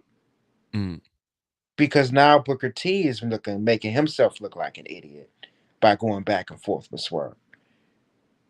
And it's like this guy Vlad. My only thing with Vlad is I don't have an issue with Vlad, but I keep saying this. When did DJ Vlad become a wrestling fan? When? I think he's biting off wrestling to get more views and to make more money because hip hop is kind of beginning to kind of tilt for him. So he needs something, you know what I mean? Oh yeah, yeah. To go Yep. off. So he's picking the wrestling business because he knows he's the biggest interviewer guy and wrestlers will go to him. Yeah, which is it's insane. They should know better because he's what do they call him? A culture vulture and all this stuff. He gets everybody to snitch on themselves on these things. He damn well, who knows? Allegedly, could be a Fed speculation in a boxing ring. TOS, you know, like I don't know. He's just not very trustworthy. Is all I got to say. And I think he was pissed off because they had a back and forth, Booker T and Vlad online, and Booker T had left an interview, I guess he was supposed to do with Vlad because Vlad was running late, but Vlad's like, I told you I was running late, and I did, you know, this and that. And also, I got to go with what I know with Y2 Just Incredible without the E, who would come on back in the day. We got to get him on again because he can't stand Booker T because he went to meet him one time. And apparently he was yelling at people and he was acting very much like a diva. So I can see Vlad's angle even like, oh, I had him try to come on this interview and he left before I even got there because I was a little bit late. And now he's going online and saying that he turned me down and that's why I'm angry with him and all this stuff. But that's all like a bunch of silly drama that you said like Booker T shouldn't even be involved with because it's just, you know, yeah, Booker T has enough money. He has enough money, and at his status, it made no sense for him to respond and to go back and forth with a young, really young talent that's still growing. And you know, this could have all been resolved. And at the same time, Booker T is making Vlad look like he's making him look good. He's making Vlad look good. Because Vlad, you know, Booker T posted some stuff, some messages, then Vlad posted some messages, and you making Vlad look good. It's like, dude, like, just do your job. Work on your Hall of Fame podcast. And I've met Booker T, by the way. I didn't have that experience. But at the same time, it was really quick. It was like maybe not even a minute. But I don't like this. Because once again, when did DJ Vlad become a wrestling fan? I like DJ Vlad, but when did he become a wrestling fan? I think a lot of people became a wrestling fan when Netflix started because they knew it was worldwide and they were like, wait a second, this wrestling thing is like everybody's watching it now. I remember DJ Vlad making fun of wrestling. I can't remember which interview it was. I remember making fun of wrestling, calling it fake, calling it silly. This is some years ago. Oh, well, they all see dollar signs now. Like we've been here. We were here when it was the shits in the mid 20 teens. Terrible. You know, but I don't give a shit. I mean, I'm blocked by DJ Vlad anyway. I don't give a shit. Are you? Yeah. I mean, apparently the guy doesn't like me. You know, but I mean, it's just the thing with back to Booker T. It's like I watched the episode of Hall of Fame podcast where he's yelling, going back and forth. It's like, bro, you're too old for this, man. Mm-hmm. You could have easily called Swerve because I said Swerve was in a rumble. You could have called Swerve, got in touch with Swerve, had a conversation, brought him on the show, or even told fans, you know, you could have been more positive about it, is what I'm saying. Yep. Yeah, it's one of these things where I think I heard something to the effect of Swerve saying, you know, WWE wasn't great for black wrestlers. And maybe it was at a certain time. But all I know is the day I heard that, the night before, I watched NXT and the whole show is black. The theme is hip hop music, all 3 people in the main roster spots for the vying for the title are all black guys. You got black women tag teams. You got, but they're everywhere, So it's kind of like the hearing it the day after I just watched an NXT that was primarily black, and it's not even like I even thought of it. I didn't even think about it until I heard Swerve say, and I went, "Well, what did I just watch last night?" And I was like, "Oh my god, I just watched a whole black wrestling show and didn't even realize it." So I thought that I just don't. Maybe it was different, like I said, maybe when Vince was around or something. But I think this Triple H, Shawn Michaels era with these shows, I don't see them burying black talent. Maybe it happened to him, and that's why it's But I wouldn't put it on a whole race of people, Yeah, Or maybe I'm wrong. Do you see them holding anybody back there? Yeah, Who do you see? I see. We're talking WWE, right? Yeah, Bianca. I see. I don't see. I see Carmelo Hayes. But he's still kind of like a rookie. It's Yeah, almost like he's got to go. You almost have to go through a hazing period. yeah, Nobody just comes up and is a top guy unless you're Kevin right, Owens, which was, feels like right. eons ago. I see, but I see. I don't see. I see Bianca. I don't think WWE hates black wrestlers. I don't Mm. believe that WWE dislikes black wrestlers. I do believe that a lot of times they don't understand different cultures and they don't understand. Um, you know what I mean? Yeah, if they Different did, they people. would have the Fly God doing their themes and stuff like that. Exactly. Exactly. I Mhm. mean, look at TNA. They got the Fly Guy doing their thing. He has a theme song for Slammiversary. Go check that out, Yep, people. they get But it. yeah, I just think that WWE, because you can think in the past, look how they booked Hispanic wrestlers. Mhm. Look how they booked other black wrestlers back then. I don't think it was done purposely. I just think that they just didn't understand, didn't know. Yeah.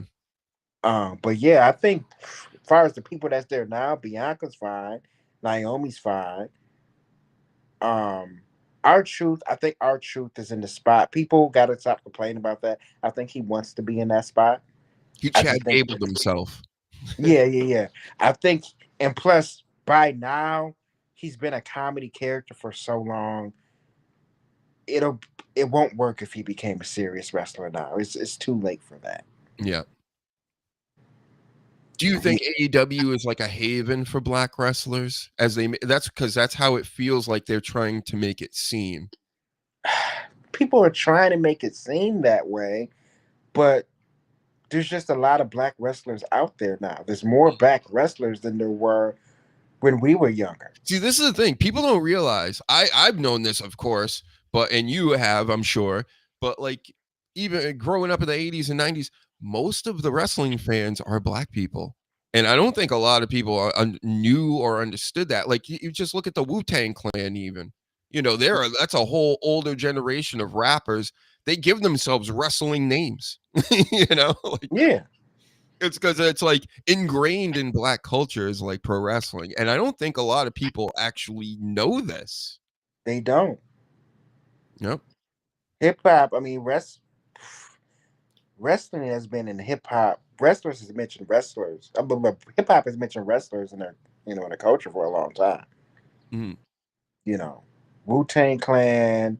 We got Tribe Called Quest has mentioned wrestlers at times in Oh, some of their songs. Shaq, and I mean, Shaq. he technically is a rapper. Yeah. But it's just funny. It's like, I would always think back, like any of the kids up back in the day that I was in school with, all the black kids, we all had one thing in common at least, and that would be pro wrestling. We all knew what was going on with that. And then nerdy white dudes, right? And now it's like mainstream. But back in the day, you had to be a nerd or a geek if you were into this stuff. Definitely. Now it's cool as fuck, and everybody wants in on it. All the Pat McAfees, all the people that never cared about it before, and act like they did now. That's why I'm against it, Reezy. I don't like it. He probably made fun of all the people that were into wrestling. You never know. Who knows? Oh gosh, I didn't know who Pat McAfee was until he showed up in WWE. I didn't even know who he was, and they're like, "Oh, he was the Colts punter." I'm like, "He was? Okay, like a punter." And oh my god, I'm not going to get going on that. You got too much to talk about here. Too much to talk about, and I mean, right now, oh my gosh, I mean, there's rumors of them getting rid of Corey Graves, but it's just kind of like, why? Mm-hmm. You know, why are we getting rid of Corey Graves? I like Corey Graves. Yep, he got a little too uppity, that Corey Graves. He's like, you really going to put me on the sideline? You're going to relegate me to being the third mic on NXT and give this job to Fathead McAfee? What? I would have done the same thing. But then he, pretty quickly, he's like, I better take those tweets down because I like getting money and having a family and things. Where, me, I would just go, fuck it. I burn it all down because I don't need nothing. I don't got nothing, which means I don't need nothing. Actually, a pretty good spot to be in when you think about it. And actually, Heather, Heather, I can see Roxanne being gone from WWE in about 2 years. I see her gone too, only because she's 4'8". Yeah, she's too small. You know how WWE is. How do you feel about smaller people? And also, Roxanne, I mean, she hasn't done so well on the main roster. We rarely see her on TV. Her matches hasn't been that great. I mean, this feud with Bayley, you see how they kind of, made this feud with Bayley disappear. I have a theory, and correct me if I'm wrong. I think they signed Roxanne back when they thought they was going to get Ring of Honor. And when they didn't get Ring of Honor, they just happened to just use her in NXT, and it worked out for them until she went to the main roster. They seem to love Roxanne, though. At least HBK does, apparently. Yeah, he loves Roxanne. I think Roxanne's going to go back to NXT. I think they should send Roxanne back to NXT and probably do something with her over there. She could do a lot over there right now. Except hold the title. She already did that twice. Tag belts. Put her in a tag team. Yeah. Yep. She hasn't done that yet. It's just crazy how many wrestlers they have. We're talking about Roxanne, who they love, put the belt on twice already in NXT, and now they got so many wrestlers, mostly single wrestlers and very little tag teams. Mm-hmm. That's why I say you guys can help this situation by putting a lot of these people in tag teams. That would kind of, you know what I mean? Yeah. Well, I had people yelling at me a week ago. I'm like, well, the SmackDown tag team division is finally starting to do something. They're making sense of it. I know who's in it. And with the Raw, and people are like, oh, the Raw tag team has been the best, though. It's not who cares about the SmackDown tag division? And I'm like, but we got the War Raiders with the titles, which is fine. And they're making them look strong and beating everybody up and all this and being tough guys. But then who else is over there? Judgment Day and LWO maybe, and I don't even know. It's kind of like, yeah, let's get this thing going. Let's figure out what is actually happening with the tag. I get that Raw's got 2.5 hours compared to SmackDown with the 3 hours, but if you're going, you gotta at least give us more than showing us the tag champions and like they're tough every week. We don't even know who's in the division. At least I don't. And I'm watching all this shit. I don't either. I don't know who's in it either. Mm-hmm. So, oh my God. I am lost, Doc. So you have a good one. I am lost. Somebody kind of tell us. We got hard-hitting news here.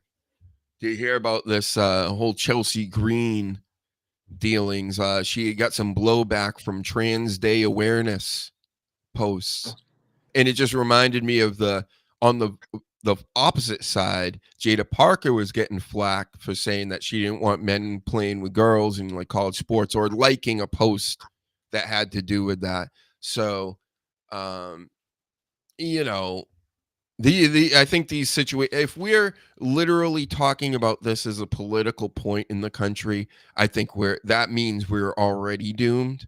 So we don't even need to like talk about it. You know what I'm saying?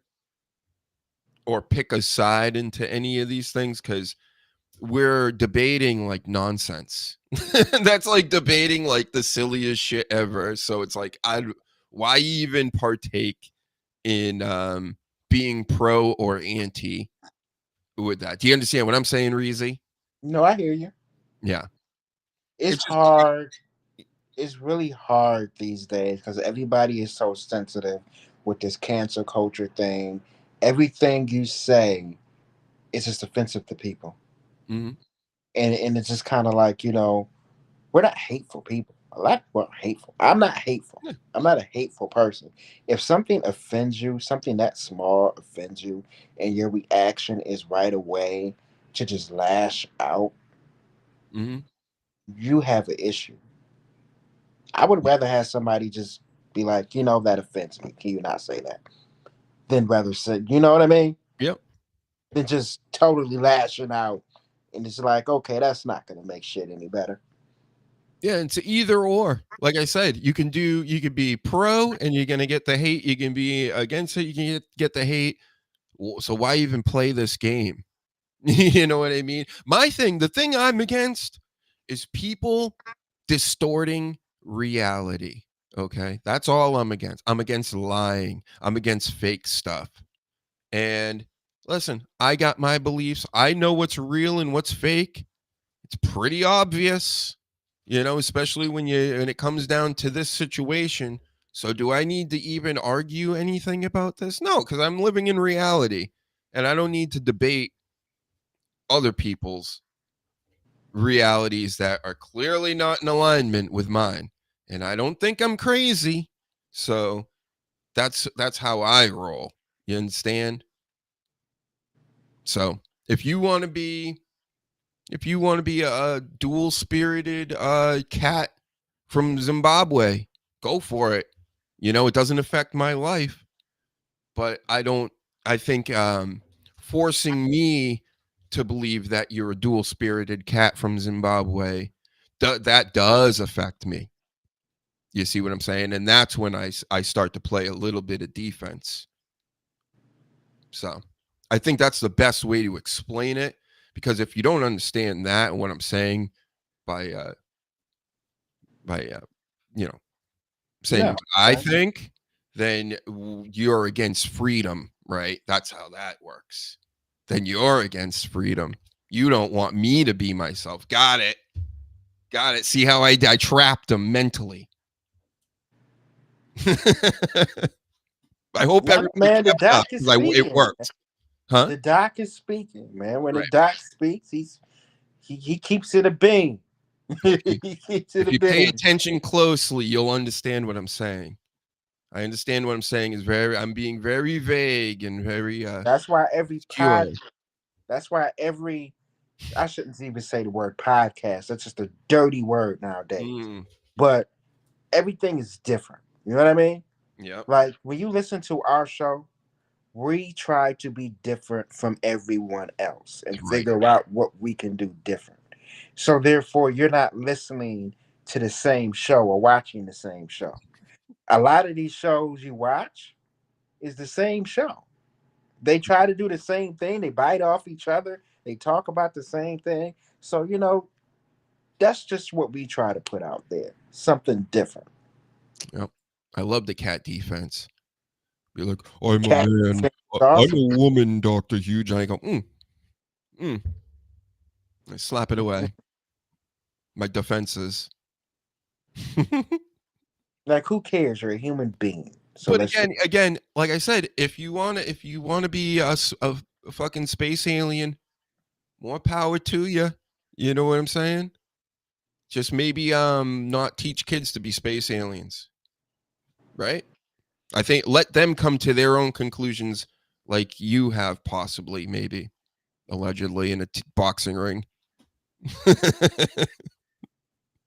Always in a boxing ring or always in Minecraft, just in case to get out of lawsuits, Reezy. That's what we do here. Oh, yeah. Yep. So we talked about Karen Owens. How about this? Are we pro tariffs or anti tariffs? Because this is the greatest picture I've ever seen. I think this is how he gets ready in the morning, for work. He has JD Vance powder some Cheetos on his face. Did Reezy leave? I'm still here. Oh, he's still here. I see him now. Yep. Everybody gaze and gawk upon this. Isn't that an amazing picture? This is a picture of Donald Trump sitting in the Oval Office, the main office. I don't know if it's the Oval, but JD Vance is powdering his face with Cheetos, Cheeto dust. Like there's very few like liberal memes that are funny. This is a good one though. So good job, everybody. Because you know me, I don't care. I'm not liberal or conservative. I'm not right, left. I don't give a shit about any of that. I see everything for what it is. Again, I'm playing 60 chess while this guy's playing Cheeto chess. He is very orange sometimes. And then you'll see like behind his ear and his whole neck. Like there are some women that do this too, and their whole neck and behind their head is all white. It's crazy. I did some research into these tariffs, though, William. Anti-tariff in general, but they can be useful occasionally. History has shown Dr. Huge the past few days, since I didn't know what tariffs were. I mean, I understand what they were, but I didn't understand how deep this thing goes. And, everybody else got it all figured out, and I'm like, okay, I see that, one side is saying this and one side is saying that. So the truth must lie in the middle somewhere, and I believe it does. What are we going to do? Stay pat as far as economically and all the rest is, with people, other countries are tariffing us and us not doing it with them. And when you think, how I believe about all this, I think that all this is a show, that we're transitioning into the one world government. And slowly but surely, who knows, maybe if they're lucky, they can get everybody on board with the one world religion, but that's like the end time stuff, which I also know about, but I don't believe is 100% true. I think a lot of this is man-made and we're going wherever they're putting us all towards a path to do what they want, essentially, which is to create this whole new system of things. And, I don't like any of that, of course. But again, like the way we get there, it's like talking about pro wrestling again. So am I pro or anti-tariff? I mean, we got to see how it plays out, right? Just with the wrestling stuff, we can like momentarily, the stock market going down or up, depending on where you're at and what you're thinking and what your belief system is and who you're aligned with nationally. But, in general, words, right? Let's just say a lot of words. And again, we'll just see how this plays out. Because, again, staying the way things are is not going to work. And doing this might not work. So, but who knows? Maybe it will work. So raise tag teams. You have Alpha Babes, Down Under, Creed Brothers, New Day, Catch Republic, LWO. That's why I don't know who they are. Thank you, Coach, for doing that work for us and letting us know. But yeah. So yeah, that's what I think about the tariffs. What do you think, Reezy? Are we buying into this and picking a side yet? And I don't know too much about it. I don't really keep up. Yeah. With too much of it. So, this is news to my ears. But, there was a Liberation Day a couple days ago. That's what they were calling it. And okay. you know how the government rolls around here. Usually they come up with a catchphrase that usually means the opposite. So, so I don't know. That worried me a little bit. Like if they called it like Day of Hell and then the markets crashed and everything, I'd be like, hey, well, they were honest for once at least. And who knows, maybe it will get better from here. But listen, Hopefully it does. I mean, yeah. governments are bad anyways. No. Especially, I mean, governments Except are bad ours, Sleazy, anyways. right? If we like being on the air. So we love our government, right? That's all we have to do. Yeah, I know, right? They do no wrong ever, anytime. Ever. The best American dream. Don't forget, we got that going on for us. We're going to be on TV someday talking like this. Yeah. Sasha Rain says breaking news. Hold on. Let's play the song. We got breaking news, everybody. This in breaking news. All right, give us the breaking news. We're waiting for it in chat right now. It's about Corbin and MLW. Was he signed to MLW? Maybe. More on that later. Thank you. Thank you, Heather. Heather, you're awesome. Thanks for we appreciate you. Yep. Being a correspondent. Yeah, being a constant. You know what I mean? I'm sure. Bet you're a subscriber too. So that's right. Longtime subscriber, supporter of the Dr. Huge Show, as everybody should be. This is something I need to do more because I mean, I watch podcasts and they promote themselves every 5 minutes. I only do it like once every 3 hours. So go support me over here in the show and we can get things going. We can get like, who knows, maybe a fancier mic, fancier things to show you in the background. I might do a video showing everybody just this whole setup. I have a lot more collectibles, but this is just one room of them. Also, check out the Teespring store. Go pick up some t-shirts, some mugs. Oh yeah, pick pillows. up some t-shirts at the Teespring store. Damn right. I even put some of the song art that I've done on there. It is AI art, some of it, but I do mess with it. So it's not 100% AI art. What else?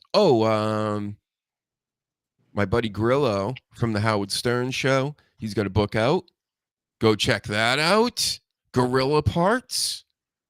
Mac Diesel was reading it, I know, in the chat. And he is Maple Leaf Wrestling. Yeah. That's the one that Baron Maple Leaf? Oh, I'm looking here. Oh, which one is it? Maple Leaf or Major League? Because I'm looking here at Major League that it says It might be Major League then. Okay. I don't know. I have to do my own research, but it is an MLW. So what else do we got to talk about here? What do we want to talk about? I got a few more things. If you would like to stay along, again. Of course. You can leave anytime you like. But what we got? This. Oh, Ricky Saints is the North American champion NXT already. Like that was quick, huh? I think we know why they did that. He's a guy that was on TV in AEW. It's their guy, so they're like, yeah. Promotions do this. How about that? Ethan Page became champ, and then Ethan Page is actually fighting for the TNA World Title coming up. Oh, really? Against who's the champ over there? Joe Hendry. Oh, that's right. Yeah. I knew Ethan Page was going to be a thing too, everybody. Yeah. I used to watch Ethan Page back in the Indies when he was tossing Darby Allin into the crowd. I remember him when he was a fat guy. He's fat! He was fat at one point. And they cleaned up his whole act. He was killing it on the mic in TNA. That's the last the first I remember seeing of him.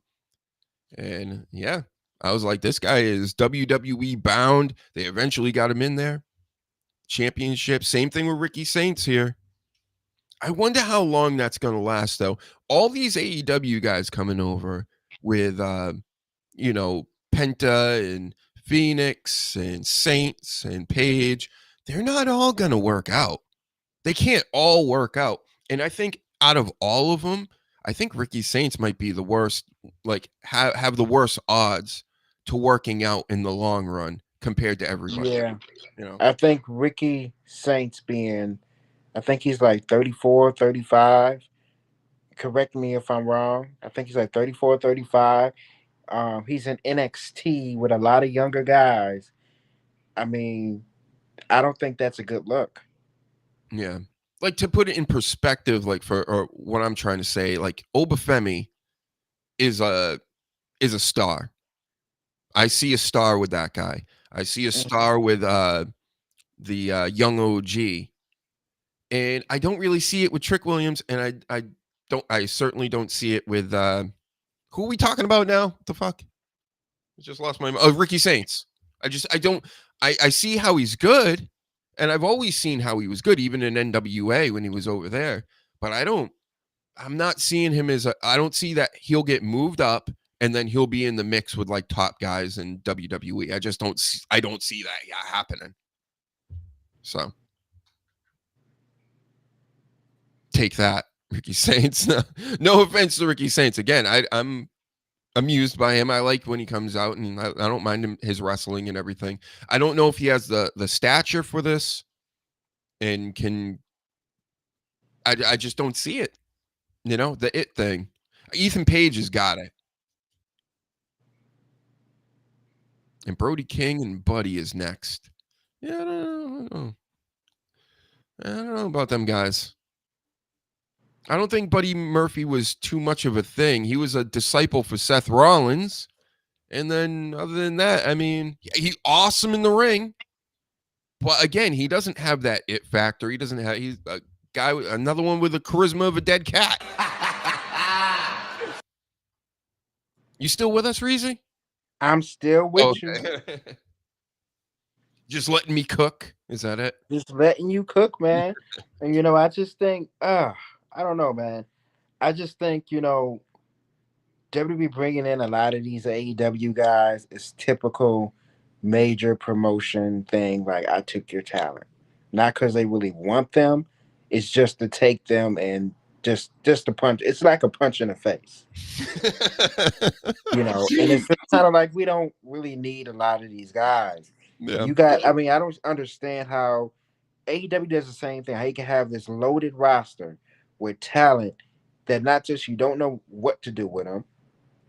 You already is overloaded, and you know what I mean? Mm-hmm. You're still trying to figure out, and you're trying to bring in more people and put yourself in that same situation.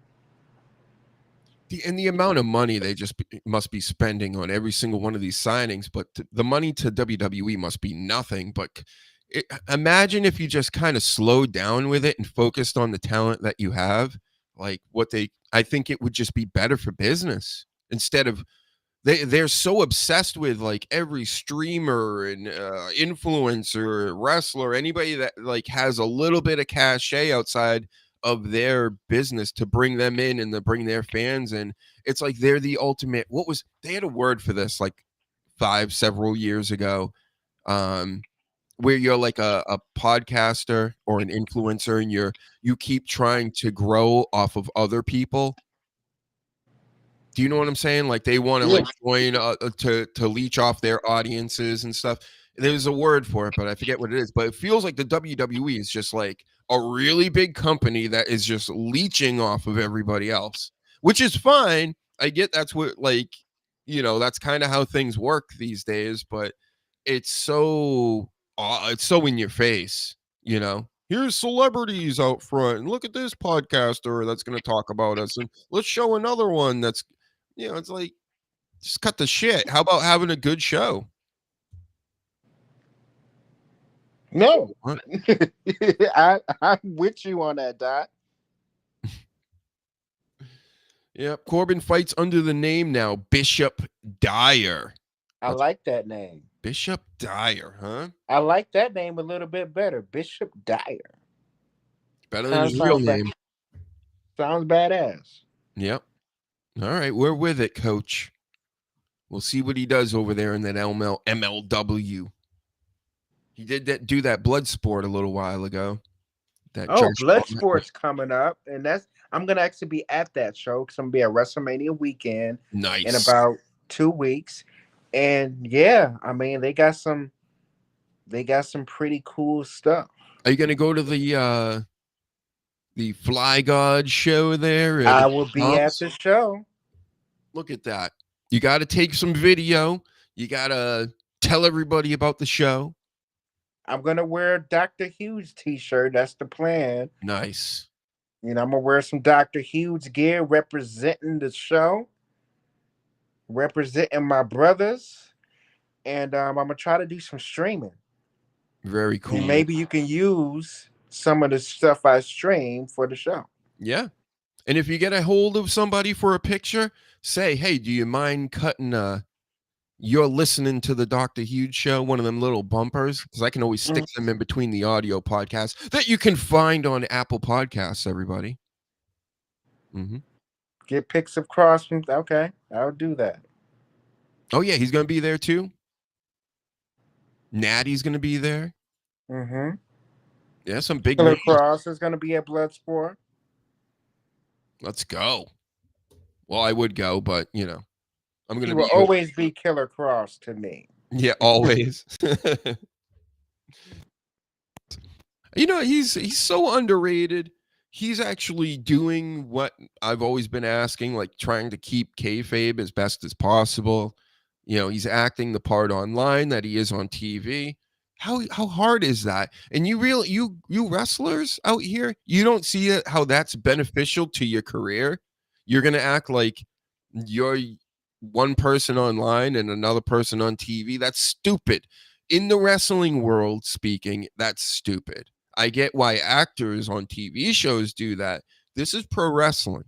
If you can keep the light switch on 24/7, like The Undertaker did, that's why The Undertaker's The Undertaker. Get it? That's why Ric Flair's Ric Flair.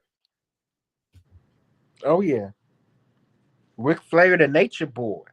Yep. Number one greatest of all time, people. Number one. You think he was not Ric Flair outside the ring? Woo! No, he was. That's why he's the best. One of the best. Yeah. Other than that other guy we don't mention. Or I don't mention. Who's that? Who's that? Who's the other guy? The guy that sucks. The Hulkster? Yeah, the Hulkster sucks. There he is, everybody. That's right. I was waiting for you to pull him out. I was waiting for you to pull him out. I got a couple of them. My thumb wrestlers around here somewhere. This is another classic. This one came after the Big Hogan over there. Everybody knows this brand. Yep. Oh yeah. And Justin used to have the Huggy Hogan. That's right. So tough, so cool. And now he's partying with Kid Rock and Donald Trump, coming out in the middle of Republican national conventions. That blew my mind. That's when I knew I was in full clown world this past year. When I watched the Republican National Convention, and of course you had to watch it. It was must-see TV.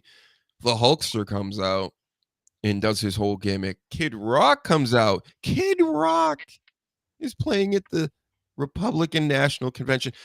I remember me and my father would laugh about it. We'll watch someday Limp Bizkit. He didn't say Kid Rock. Limp Bizkit was a little more ridiculous, I guess, but Kid Rock's still up there as far as that time period. And he's like Limp Bizkit. Because he would laugh at Limp Bizkit playing in the background, when I'd be around, because Limp Bizkit rocks, of course. Limp Bizkit is awesome, especially in the year 2000 or whatever. Hell yeah. And he would be like, watch this stuff be playing at the the inauguration for the president in 20 years. And it fucking happened. How crazy is that? We got Kid Rock in a big political gig. It's unreal. So yeah, we've hit total goofdom in America thanks to people like Hulk Hogan. Yep. How about are we getting a Mexican PLE? I heard that they might be going to Mexico. I know we're going to India. But Mexico too, Reese. Yes, we are getting the Mexico PLE. Real? Yes, we are getting the Mexico PLE, and they are going to India. And you know, this just is what I've been saying for a long time. WWE is going to be doing more shows overseas because the fans are louder and they like that, more louder and crazier, and they make more money out there. Mm-hmm. So you can possibly see in about probably before then, but within 5 years, WrestleMania is going to be overseas in other countries like the UK. And do you think that this will be better for the American fan? it will not. Mm-mm. The American fans, this is not going to be good for any of us. But for WWE, you know, they only care about themselves. WWE, this is going to do tremendous for them. Oh, the amount of money. Yeah, the India shows. Because, imagine the prices. We know the prices are high here, but what if WWE only did a WrestleMania or a big show here like once every 20 years? Now you're getting they're getting crazy money going, just bouncing from country to country because every place is like, we may never see this again. Mm-hmm. So they and got that's what it's going to be like. I say in 10 years, before then, but I'm just saying by 10 years, it'll be exactly like that. Shit. Yeah, I'm telling you, it's going to be so much worse for us over here. And I noticed that because of this European tour going into this WrestleMania, that's a key factor in why this WrestleMania build-up this season has been what, Bret Hart? It's the shits. It's been total shits. And that's why they had to save it. They had to come back to the States and then make us get real personal in some of these promos to make us give a shit about it again, you know? And it's just, that European stuff, it's cool. It's good for that. Good for you, right? Good for you guys. But in the scheme of things for us, as far as American fans, which why else would I care about any other place? And it's not good for us because the shows are on in the middle of the afternoon. The news is scattered about what's going on, and it leads to people not caring as much. So, especially in normal people time over here. We're over here, normal people time. I know, Reezy, you have a hard time with this. You're not in normal people time, so you're a little wacky. Yeah. Yep. Like, I didn't know Raw. Like, one time not long ago, actually, Raw started at 9 or 10. It was like early in the morning. And I didn't find out till later. I'm like, hold on, what time did Raw start? Oh, they were in the UK. Yeah. And then another time Raw started at 3 over here. And I'm like, what? I'm like, oh, they're in another country again. So, I mean, it's going to get weird and difficult for us. My question is, when WrestleMania start going to the UK and Mexico and all these countries, they're going to the UK for it probably which indie show? Yeah. Because a lot of these indie shows aren't going to be able to follow them. Mm-hmm. This WrestleMania weekend thing could change. Think about that. They're getting stupid money, though. I can't believe the amount of money they're getting for scripted matches all over the world. Like, they really did it. And they got rid of Vince to do it. Yeah. Oh, my God. I mean, Vince was crazy. Yep. I know there is an ideal out there. It's just an ideal. They said this was spoke about in one of the TKO meetings about moving WrestleMania to Super Bowl weekend. Like Super Bowl weekend, yeah. Like to follow the Super Bowl, like they were going to put it in the same city because there's a lot of money in Super Bowl. You know what I mean? Mm-hmm. What if they split up the 2 nights and did one night in one part of the world and the other night in another part of the world, so it would actually make sense with the timing of the Super Bowl? So the Super Bowl could happen and it would play afterwards, but it would be in a part of the world where it's normal time. Yeah. You know? I heard they were going to do it like in the same city and state as the Super Bowl, like the same. Oh, okay. Yeah. Yeah, I heard that too. But then I also said, you know, that would be a lot of money for everybody, but at the same time, that would make a city go bankrupt. That Well, would it would flood it with people, and everything would be it'd yeah. just be packed. And also, would there be enough people that would want to? Because why go to both? You know, you can't go to both if they're playing at the same time, especially. Well, they will both sell out, but the problem is there will be so many people and it will crowd up the city and state. You know what I mean? Well, And definitely, yeah. The cities would just, and all the hotels around would be all booked. I don't even know if they could do that yeah, that'll logistically. be hard. That's what I said. I don't think they could do that neither. But yeah, I mean WrestleMania, you know, it's just getting too big. Mm, WrestleMania is getting bigger than WWE itself. It is. And yeah, and once WWE starts going to other countries for Raw, SmackDown, pay-per-views, the PLEs, it's not gonna look good for American fans. But WWE does not care. And I need people to understand that WWE does not care because this is gonna benefit them and make them a lot of money. So therefore, the only thing we're gonna have is AEW, which I kind of doubt that too, because Tony Khan is showing signs that he wants to go to other countries too. So it's just kind of like they both they both can't do this. They can, but if they both, I mean, like what do we have? yep. And he's gonna go to other countries. Tony Khan, that is, with a Mhm. really tiny ring. That's what he's gonna do. Oh yeah, and then he tried to deny it. Oh, the ring wasn't tiny; it's the same size it always been. It's like it's kind of too Oh, late for that. sure. And that staircase was the same too that they put on the side, right? Mm-hmm. Step ladder. Yeah, so one last thing, and then we'll be off, everybody. Then we'll let you go back to your lives. But CM Punk, he come out last night. Rollins, Roman Reigns in the ring. We got a triple threat going at WrestleMania, and we finally got to know what the favor was. And the favor was he wants Paul Heyman, the wise man, the advocate, in his corner, not Roman Reigns. Mm. Roman Reigns told Paul Heyman, "You better say no." And he really thought Paul Heyman loved him more than that. Guess what, Roman Reigns? He doesn't. So you're going to have to deal with Paul Heyman now being in CM Punk's corner.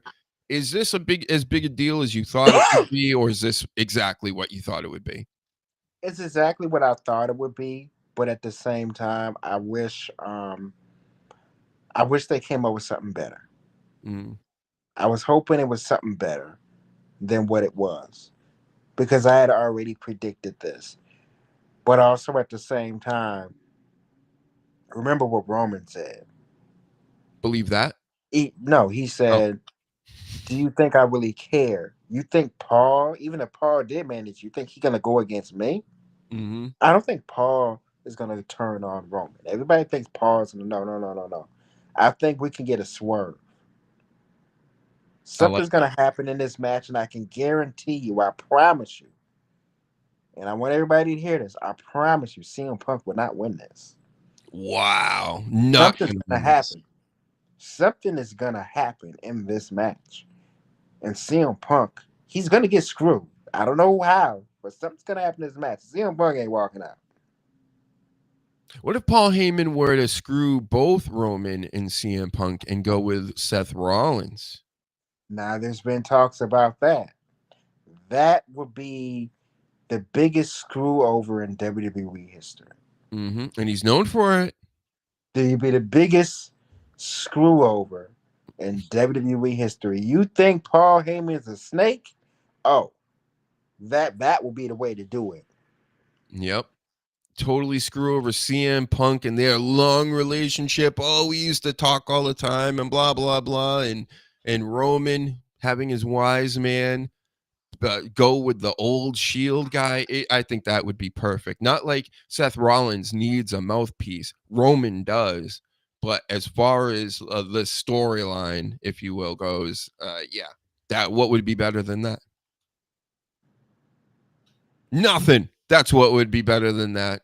So, all right. I think we said it all, Reezy. I think You we said it all. three Thank you, hours and everybody, for 15 coming. minutes. We killed it today. We murdered it today, and I think everybody. And first off, I want to say I'm glad. I'm so happy to be back on the show. And I want to thank everybody for coming in here, still supporting and representing my brothers. They work very hard to do this show and to keep this show going. So thank you for supporting them. That's right. And thank you for coming on, Reezy, and all the people showing up every week. And who knows, some weeknights, because we got some shows coming. I know. Yeah, and I'm hoping for some more shows too, because I'm gonna be off work for a while. So Ziggy Dice has a project going on. He's looking for sponsors to get it going. He's a quality wrestler out here in the indie scene. We need to get him pumped up. He went to a Seth Rollins School of Wrestling, was in a pretty popular punk rock band, real band that played, on labels and all this stuff.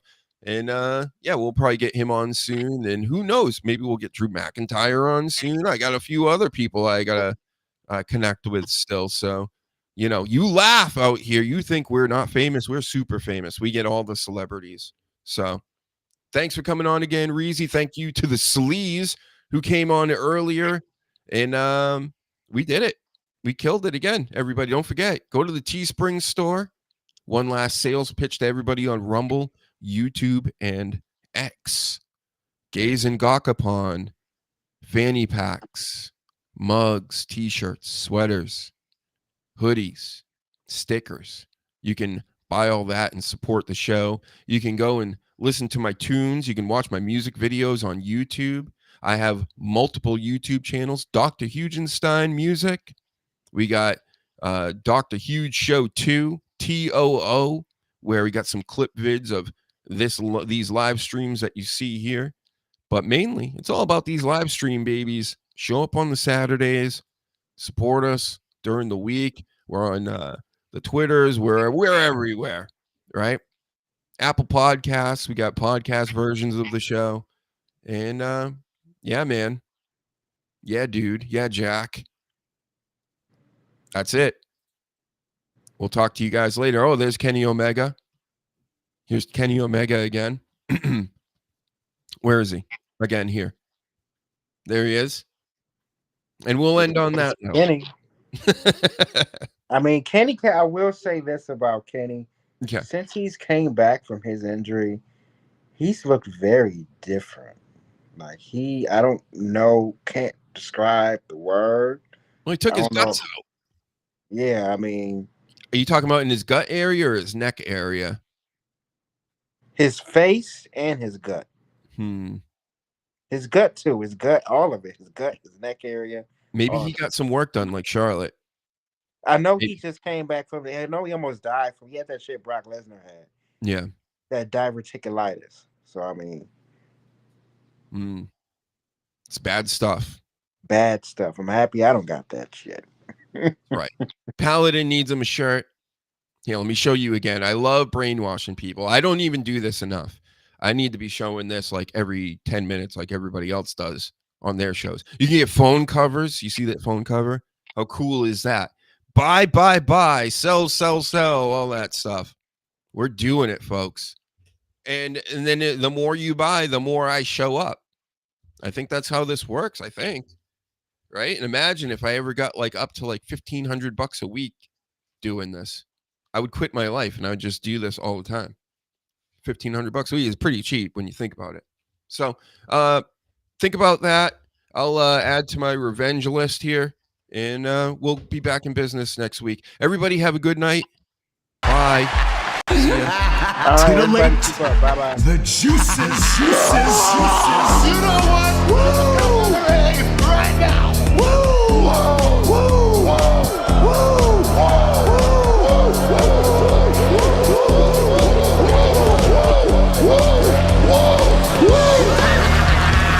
Dr. Hughes invites followers. Oh, let's see if they increase now. Me too. Yeah, wow. Dr. Hughes. Mock. He's a great podcaster. Tricky as mock. Acknowledge me. We coming for you, nigga. Fat! Yeah, Dr. Hughes, here we go. Keep plugging yourself, that's cool. First up, a man whose looks will serve your inner needs and desires. Dr. Hughes.